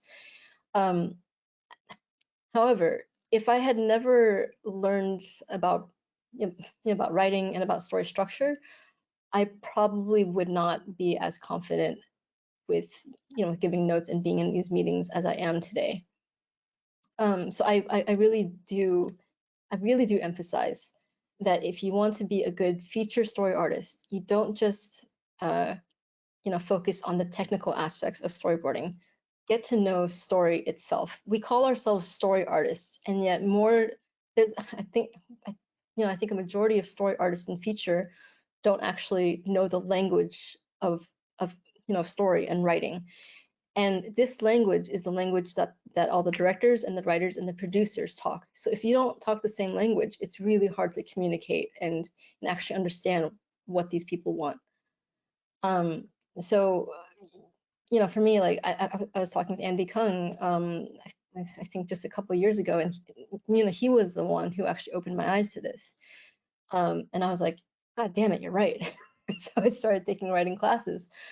And I was like, this makes so much sense. Now I understand why certain movies don't work and why this scene isn't working. I also understand why so many endings don't make sense to me. It's because they weren't properly set up, or if they were set up, they weren't paid off.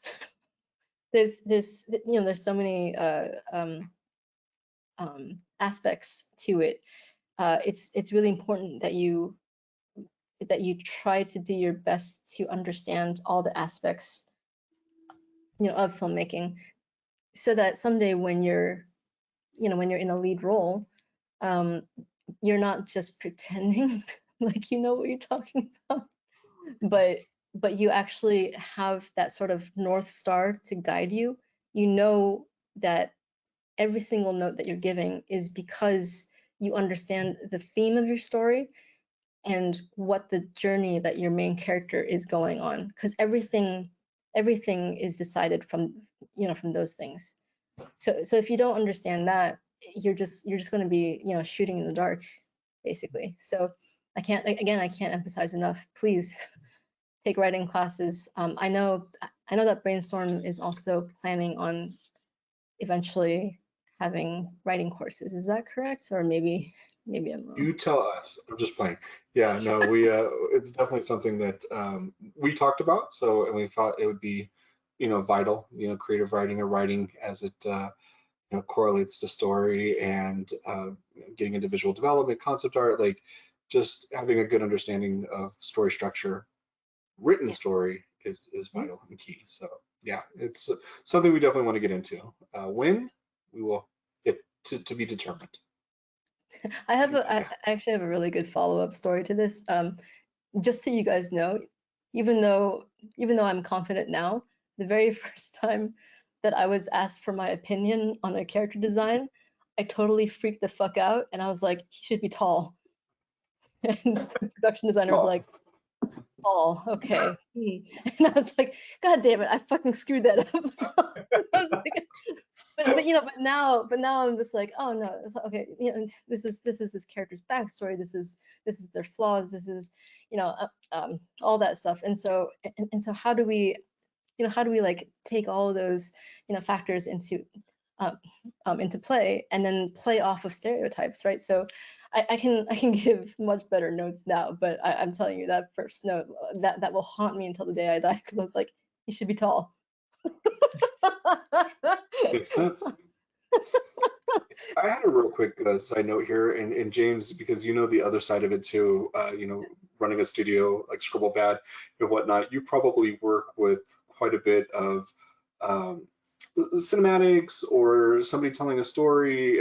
So how do you do it on the concept side, being able to interpret some of these boards and do some of the visual development layout? Because I feel like these go so hand in hand, even though they seem like such separate disciplines. I feel like one leads the other and the other leads the other.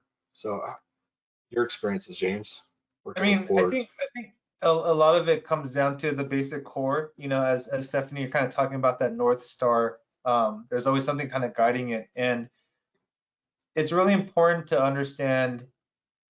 Well, I have this misconception, I suppose, where and I'm learning so much through this conversation right now, because I always thought there was so much value in the kind of presentational value of what we created as concept designers and as artists. And as I guess was chasing down that path, and I think a lot of students do, you eventually get into work, and you realize that there's a lot more beyond just that presentational value. And kind of understanding that as, working with, and I run a like a more of a vendor type studio, so we work for various different types of studios, from TV commercials to animation, feature film, game cinematics. And what's great about storyboards, and what's really cool about it, is that when we work with storyboard artists, and we get that kind of the reels and such, we get such an understand there's a translation of a lot more beyond just what the drawing is. So we'll get to understand what the story beat feels like. A lot of it is feeling. A lot of it is feeling. And then, as kind of Stephanie was talking about, how you kind of have this memory log of events, or what is it, like moments that you kind of remember how you felt. Then for me, myself, it then translates into, what is that composition? What are the colors? What's the type of lighting? What's the value structure? What are the shapes? So it kind of translates into that other stem. So it's But you don't pretty have awesome. hundreds of Facebook videos saved on your computer. That's fine. Look, Stephanie. Well, I didn't hear what you said. I Sorry. said he doesn't have hundreds of Facebook videos stored on his computer. Yeah, weird. Yeah. Oh, the shade. It's on his left side. I actually want to say one more thing that has changed for me. Is that I have oh, again, I grew up with a really bad stutter, and I just stuttered just now. But I have learned that as someone in a lead position, you really need to be able to communicate well with your team. And I'm saying this as someone who was a story artist working for multiple features, and sometimes after a launch, I would have multiple questions about what the fuck the scene was about. And I thought that because I didn't understand what the scene was about, I just needed to take the time to figure it out and just agonize over it on my own. But I have since come to realize that if the story artist doesn't understand the assignment, it's not on them, it's on the director to communicate exactly what they need. And so for me, it's very important that we go over everything with a fine-tooth comb, because if there's major questions, then we launched it wrong. So yeah, communication is definitely a huge part of it. We don't want any of our artists to be what does this mean? You know? So yeah. You know, I think something that's kind of important, especially for some students that are like maybe first getting their experience, is I guess having that comfort level with communicating those questions, you know, about how to communicate this properly. Even just communication in general, like a lot of classes can, I guess, prepare you on the technical basis, but what about that interaction, you know, with what you're kind of talking about, of getting to that best line of communication to get that, you know, get to that goal point. Sorry, what was the question? I guess the question What was is the like, question exactly? Like, yeah, like what else what are ways that students can like dialogue with you know, in terms of, you know, asking those questions, how to create that understanding about, um, you know, when you're talking about communication in a sense. right. So I go over this in my own advanced storyboarding class. But you know, when I go over homework, I do make every single person talk as well. So I'll just be like, I'm gonna open up the room. I want to hear from each of you first. I want to I want to hear like helpful feedback, right? And you know, and then after that is given, then I'll you know, do my deep dive of like, here are my notes, here are my thoughts. But it's incredible to see from the very first week to the last, just the growth that, you know, that students have in feeling comfortable with, like, you know, with actually giving their notes. I think usually my students, you know, when they start out, they're like, "What? We have to speak?" I'm like, yeah, this is part of the job. So I'm gonna emulate that, you know, that sort of work environment as much as possible. So I'm gonna call on each and every single one of you. None of you are safe from me. Again, you know, threats and rewards, threats. um, and so you know, I'll always try to make sure to not ever poo-poo an idea and just be like, oh, that was stupid. Like, no, that's not what we're here for. What we're here for is to empower every single student in, you know, into becoming confident, not only in their technical work, but also in their ideas and expressing them.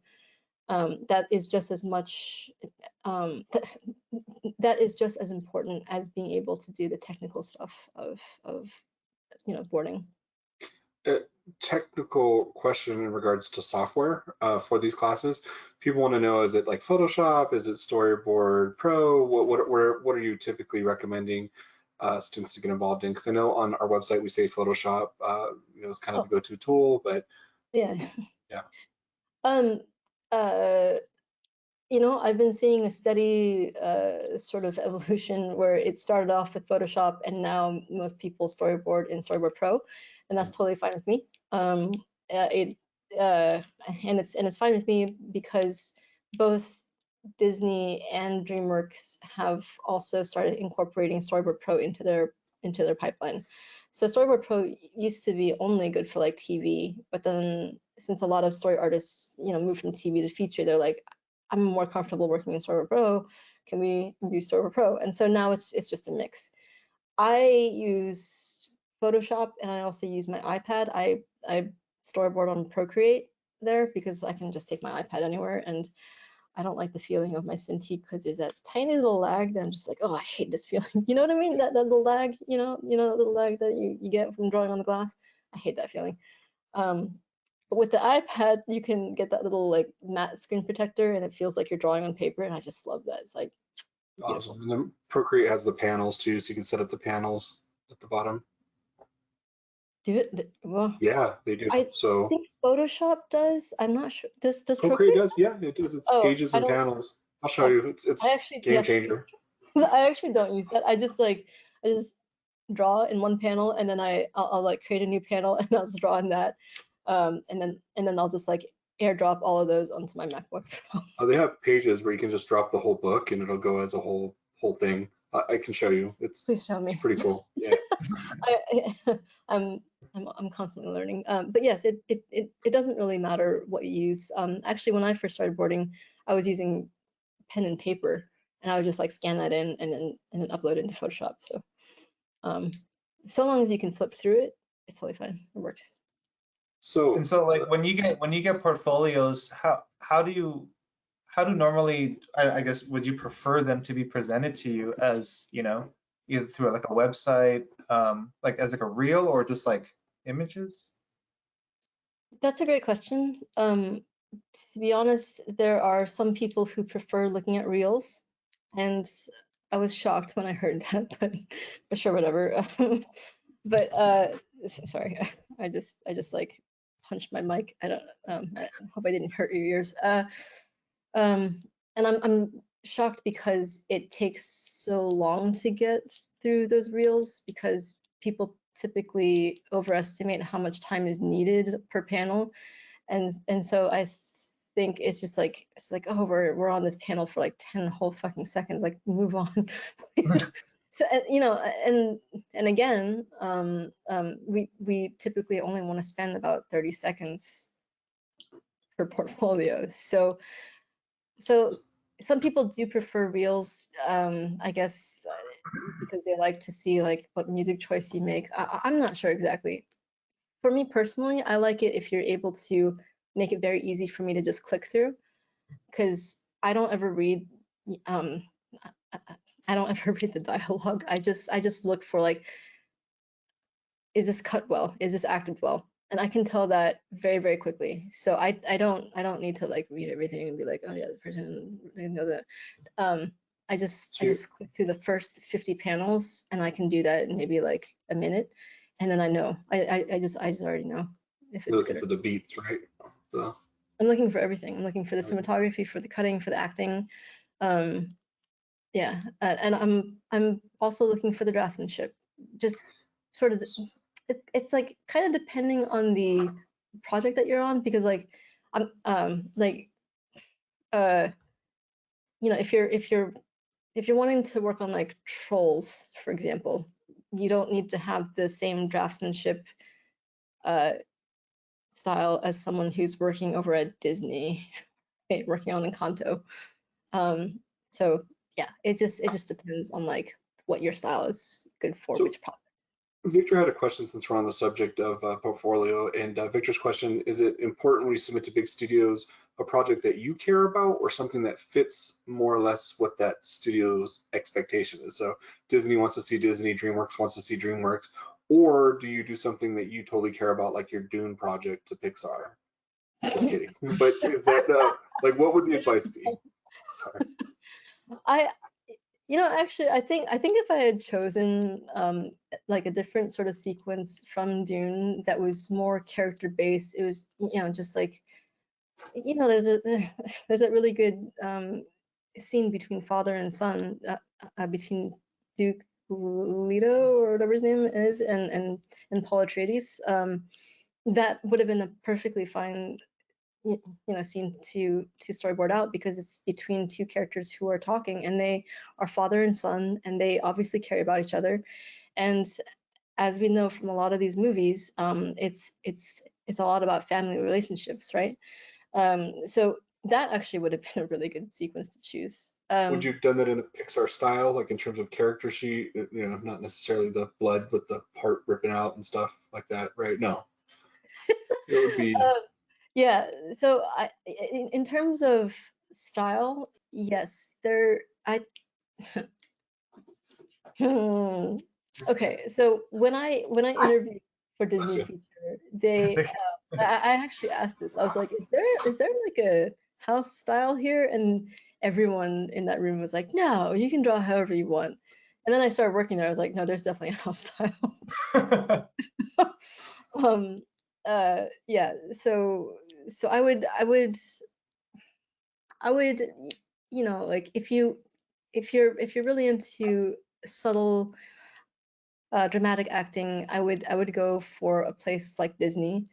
If you can sort of do it all, I would go for a place like Pixar. If you can do comedy really well and action, I would go to DreamWorks. Although we're also like always looking for people who can do subtle drama acting. So yes, it's basically know your audience again. Good answer.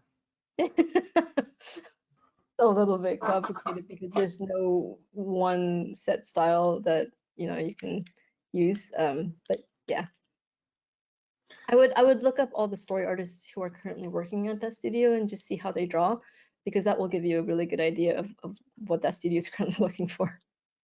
I want to keep going through some of these questions on the chat. I know that Yeah. Sarah had asked a question. When you jump onto a new project, or sorry, this is Ray again. When you jump on a new project, how long does it take you to get a feel for that new project's character and style? Are you given any time, or is it just like go, go, go? It is definitely go, go, go. But we all understand that there is a grace period that every person needs. Like for me, it takes about 3 months for me to constantly be drawing that character to finally understand, like, okay, this is how I approach her or him, so it's not expected that you be able to like hit it out of the ballpark right from the beginning. But yeah, I would say it's important to be able to work really hard in the first 3 months. I'm not saying to like do overtime or anything, but do your best in the first 3 months, because also that's when people will see and like, oh, this person works really hard, or they don't. And I can tell you, I'm not sure about Disney because I was never in a leadership position there, but at DreamWorks, we actually rate all of our story artists. We write down all of our notes on like, oh, did this person meet the deadline? Were they enthusiastic in the story room? Are their boards usable, or does it need heavy notes and reworking? So we do have a grace period also of like a couple years for newer story artists, where it's just like, oh, yeah, this person is still learning, and we think if we focus on this and they can learn that, then they'll be a really well-rounded story artist. But if after 2 or 3 years we don't see any improvement, you might find that story artist is let go. But 2 or 3 years, that seems like a long time in the cycle of things. So that's pretty generous, I think. It really improving upon that. I don't know. I just 2 to 3 years just seems like that's like pre-COVID. That's a long time for me. So when I'm looking at this, and this is another good question that came out of the chat since we're talking about this, and this is from Raven Van Cocker. Yeah, Raven says, how long should I wait to bring up negotiating better pay after starting a job? Probably not the first week. That's probably a bad idea, right? You either have to wait for a year, or you have to wait until you learn that other story artists are making way more than you and you're doing the same amount of work. So you have to bring up that sort of like discrepancy.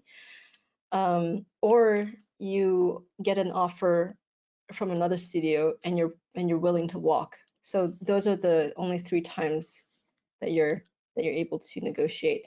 Raven, it sounds like you should maybe find something else, and then just be like, hey, look, I got another offer, match it. Yeah, that's a great way to do it. Really good story artists are hard to find, so they'll probably be pretty happy to match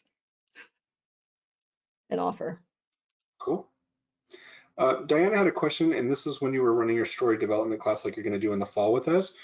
She said, when looking at the portfolios for getting into the story class, what do you look like in terms of what are you looking at? It's, who gets in, who gets out?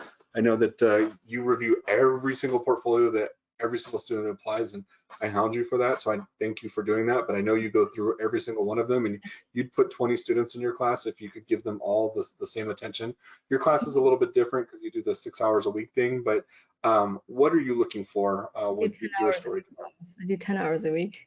10 hours a week. I apologize. I didn't mean to cut you short. Yeah, Thank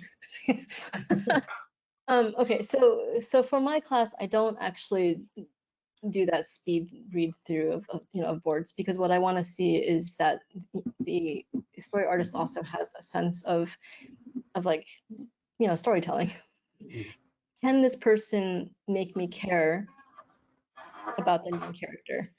That is the star quality that I'm looking for. And I, I'm saying this as someone who didn't understand how to make the audience care about a character when I started out. But I know it's the thing that all recruiters and directors look for first. So if there's a seed of that like, oh, I really care about story, and I'm gonna push, like my characters through and have like, really bright sort of personalities for them, or like really interesting struggles, I guess. If you can make me care about the character that's in there, you're pretty good to go.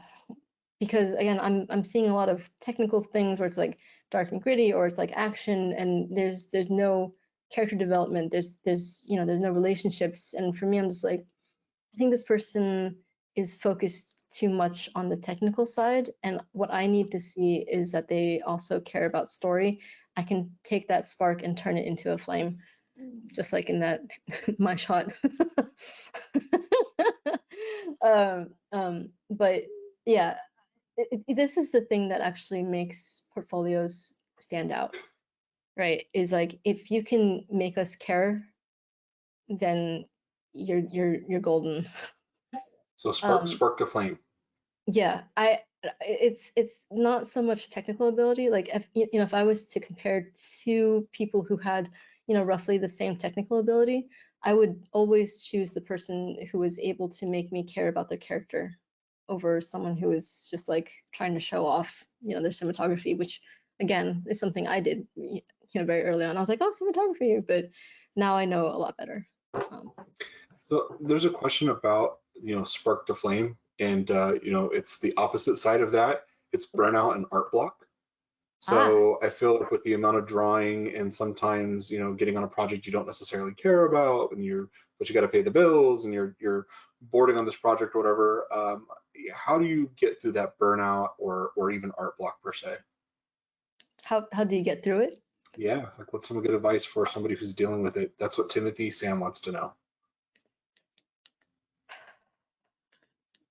I'm gonna be real with you. I don't have a positive answer for that. I quit. I can't deal with that, because I'm just like, this is not on me. This is on the production for like making things so unbearable that I really I have to prioritize my health and my sanity. So if I'm not being given that, if I'm not being given the time to recuperate, that production is not worth working for. And right now is a really great time for storyboard artists because there's so many projects. I would just like network and like look for something else. And one way to do the networking thing is to take these classes and just show these working professionals that you got what it takes, and all of a sudden you'll find that your portfolio is being shared amongst everyone here. It's a small industry. We all know each other. So yeah, I'm sorry that it's not more positive. I don't know how to deal with burnout myself. Like I'm just like, I can't do this. I'm gone. I think that's a real answer though, and you shouldn't have not necessarily an artist block per se, because this is something, if you're passionate about, you love doing. You don't go into storyboarding, but you hate drawing and you hate acting and you hate story, and you don't just do it to get a paycheck. You're doing it because you enjoy those aspects of it. And so once that starts to phase out, then you find out the causality and then you dip. And that's really, really good advice. I have a question. This one's for James, and I know it's kind of off topic, but I thought, hey, what the hell, we'll answer, because Mustafa has been chilling in here and he asked a question about advice for people who want to learn concept design on their own. They're not surrounded with same passion or living far away from the industry in different countries and whatnot. And I think this is relevant to storyboarding too. You know, what's the advice? And I can answer it, but I want to hear your guys' take on it because I have my own answer. James. Well, first, I think ever since you know we were in this like pandemic, you know, COVID state, the world has kind of connected a lot more in terms of remote working. Prior to that, it's been a lot different. It was a lot different, you know, working remotely for different countries, even different cities. Um, you know, didn't happen all the time. It was more preferred to, you know, just work in house. Um, and I think as students, that's really encouraging because I've always used to hear that, you know, people living in other countries always thought they kind of had a disadvantage, you know, for that. But I think now that connectivity really creates a lot of exposure. Um, learning about concept design, I think, you know, there are a lot of online resources to learn, and I think that's probably one of your first best bet, you know, getting that exposure. But I think, you know, you will soon learn that the students that congregate around different schools have a different intensity or a different sort of drive. And I think that's really important to kind of also understand is that community that you want to be around is you can create that, you can actually find that, just takes a little bit of action. And I think that's sort of the few things that people start to learn, and it really creates a like an upward tornado, you know, that gets a lot of things going. Community is really important. I think there are passionate people around the world who are kind of like doing very awesome buddy systems, you know, where they encourage each other, they crit each other, you know, they say, hey, you know, let's do this thing, let's take this course, let's work on this extra piece, and you know, a lot of that is done online, you know, as well. So I would encourage that. Cool. I'm just gonna jump on that. Several of my students from the Brainstorm, you know, classes that I've taught here, they don't. I mean, they did not live in the United States, but you know, through taking this, you know, this class and like, you know, bonding with their classmates and being able to share their storyboards with all my, you know, week 10 guests, they were able to get work at major studios here, and so they've all started moving here.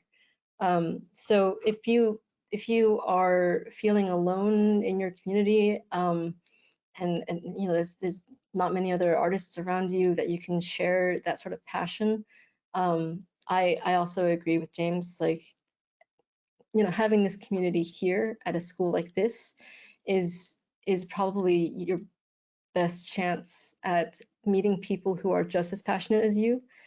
And then if you do your homework and you know, we can share it with recruiters, directors, and producers, then you have a chance. You have a chance at getting hired here and being able to move out here.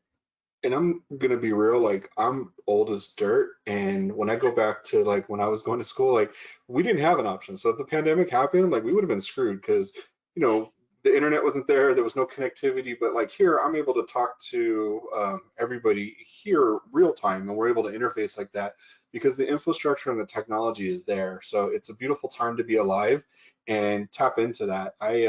I have so many friends, and I think people used to say IRL is like a bad thing. Like, do you know them IRL in real life? You know, and it's like, this is real life now, you know, and this was real life the last 2 years. So I think the relationships that you build and establish through online platforms become absolutely vital. And so because we're talking about online and we're talking about online momentum, we do have to bring this up. And I don't want anybody fighting mad, but I want to bring this up because there was a question in the chat.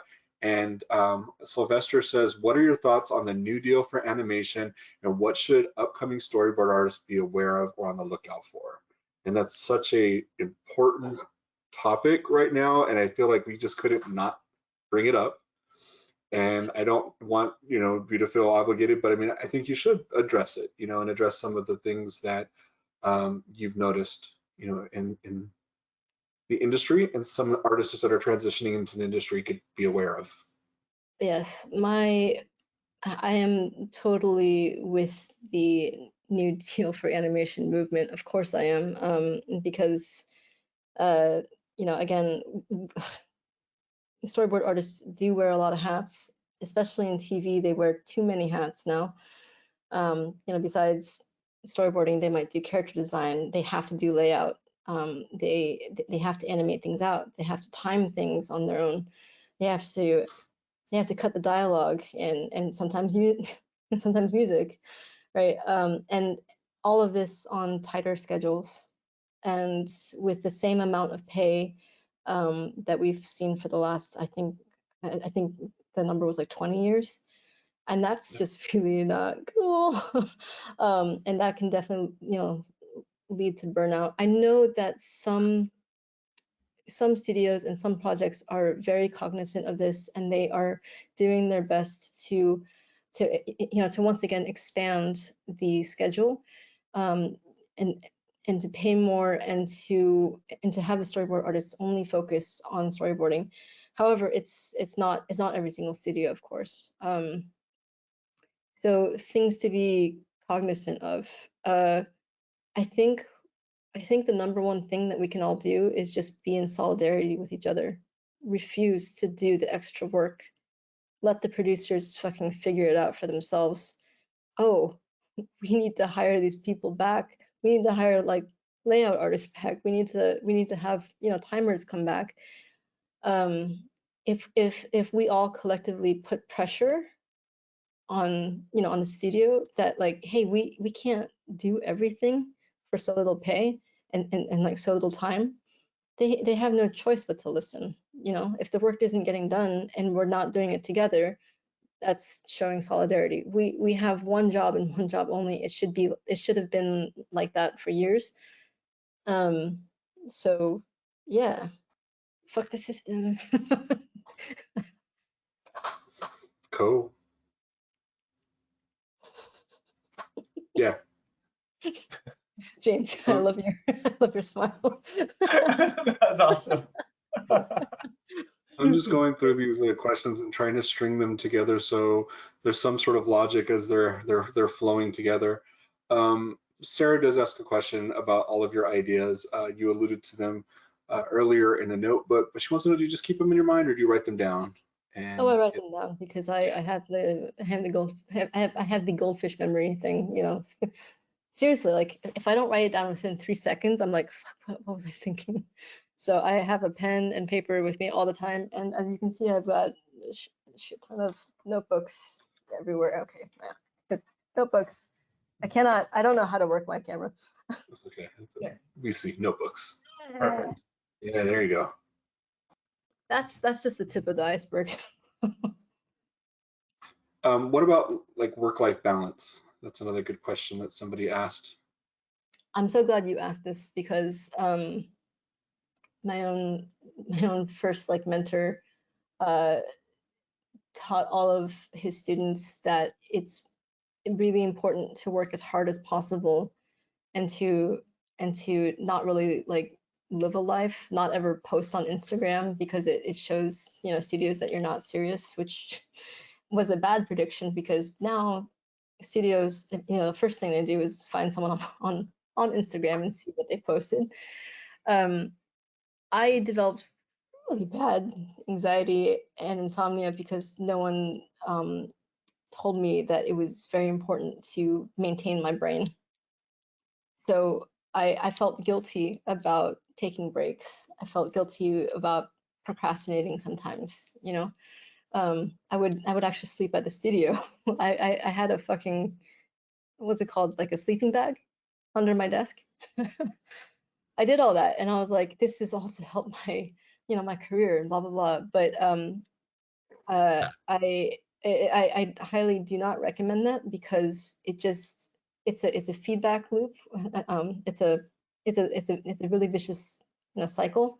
And if you let yourself be sucked into that endless working, you know, thing, it's really hard to get out. So nowadays, for me, when I'm like, you know what, I'm tired, I'm just like, fucking, I'm gonna go lay on the couch and take a power nap and not feel guilty about it. Because what I'm doing is I'm letting my brain rest, and all of our brains need that time to just wind down and recuperate and then fill up with like energy again so that we're ready for the next thing. So I'm actually like, yeah, naps all the time as often as possible. Even if I can't fall asleep, I'll just close my eyes, for like 10 minutes, and I just feel so much better. And also, like, it is really important that you continue to pursue the things that you like, because that will come into play when you yourself are directing someday. If you don't live your life, if you don't do, the stuff that interests you, if you don't go out, what do you have to say about life? So you should do it and not feel guilty about it. Well said. Well said. I have a quick question for you in terms of, when you have these, scenes that you kind of have to draw out. How do you ever get like just kind of blocked out in terms of, oh my God, okay, how am I, because it can't always be super fluid, because as we're talking about like going through really, really quick sketches, is it all, how do you kind of get through that mental planning? Why are you guys asking such? I'm just so curious because it's kind of like, it's really incredible, So the answer to this is, when I was starting out as a storyboard artist, I had like a sort of checklist of like, oh, I should have a wide shot here, and then I should cut to a medium shot, then a close up, blah blah blah. And it was fine. It worked in a superficial way. But now the way that I approach scripts is, I have to understand who the main character is. I have to understand what they're going through, what their thoughts and feelings are. I have to really put myself in their shoes, just like I was saying earlier, because otherwise I don't know how to get into their point of view. And good filmmaking is all about having a strong narrative or character point of view. If you don't understand that, it's really difficult to understand what shots to choose. But if you do understand, everything about this character and what's getting in their way, and all their thoughts and feelings about it, then it actually becomes not easy, but there's not as much blockage in terms of like, oh, what should I do? Now I can look at a scene and just be like, okay, if I understand what's going on, I can board it out in a day. And I don't have to go through the thumbnail stage or the rough stage. I just go straight to like clean. I mean, clean for me, because I'm just like, I get it. But on the flip side, if the script sucks and the main character is not in the scene, or if they're in the scene but they're just like standing to the side watching things, and I'm just like, I don't just this, you guys, because literally your main character is not in this, and so the narrative point of view is nil, it's zero, it's not there, it's broken. You guys fix this first, and then I'll storyboard it, okay?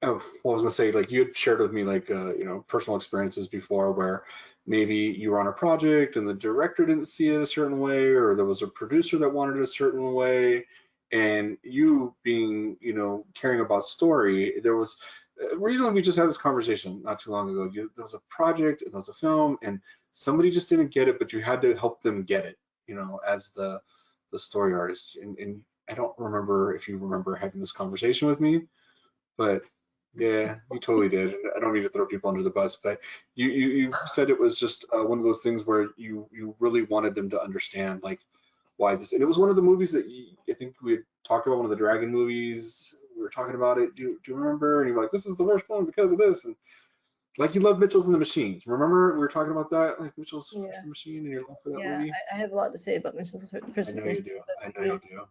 But it's okay. That's actually probably for another time, because I realize right now it's like totally 9:20, so we're like completely overboard or over time. I'm sorry. Yeah. Again, And it's been memory of flowing. so if I didn't write It's it okay. down, it's gone. It's okay. It's one of those. That was a me and you moment, so that's fine. And it's yeah, we'll all share that for us. And then in terms of closing thoughts, because I think it's a good time to wrap. We try to get to as many questions as possible, and I think we did pretty good. But closing thoughts from yourself and the future of this program and the future of yourself. Like what's next for Stephanie in relation to Brainstorm, and is also in relation to your career. I mean, what's next for me with Brainstorm is that I'm just hoping to help you guys build up your storyboard program so that it is again the one place that every aspiring storyboard artist can go to learn everything that they need to just drop right into the industry and start working with confidence. So I think we're all sort of still discussing all of that, right?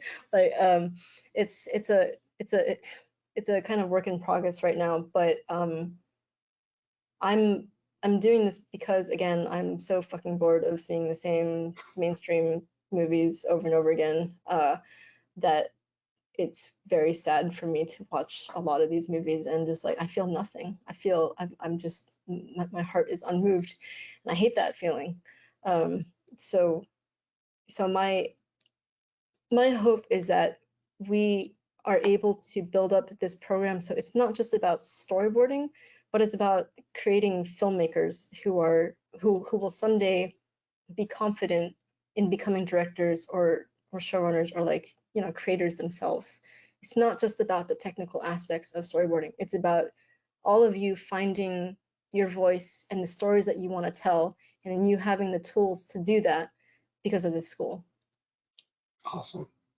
I think that's an excellent way to close. And so thank you so much for your time, Stephanie. You've been very generous, and we're really looking forward to the Flash class and just building bigger, better, badder with you. So awesomeness. Thank you. Thank you, James, for the time. But thank you, everybody, for attending. So yeah, you guys were awesome participation. And don't forget, check out brainstormschool.com for more information. You can always email us as well, and we can continue the dialogue there. So thanks a lot, everybody. All right, take care. Thank you, everyone. Thank you. Bye. I never end these things right. All right, it's always awkward for me. All right.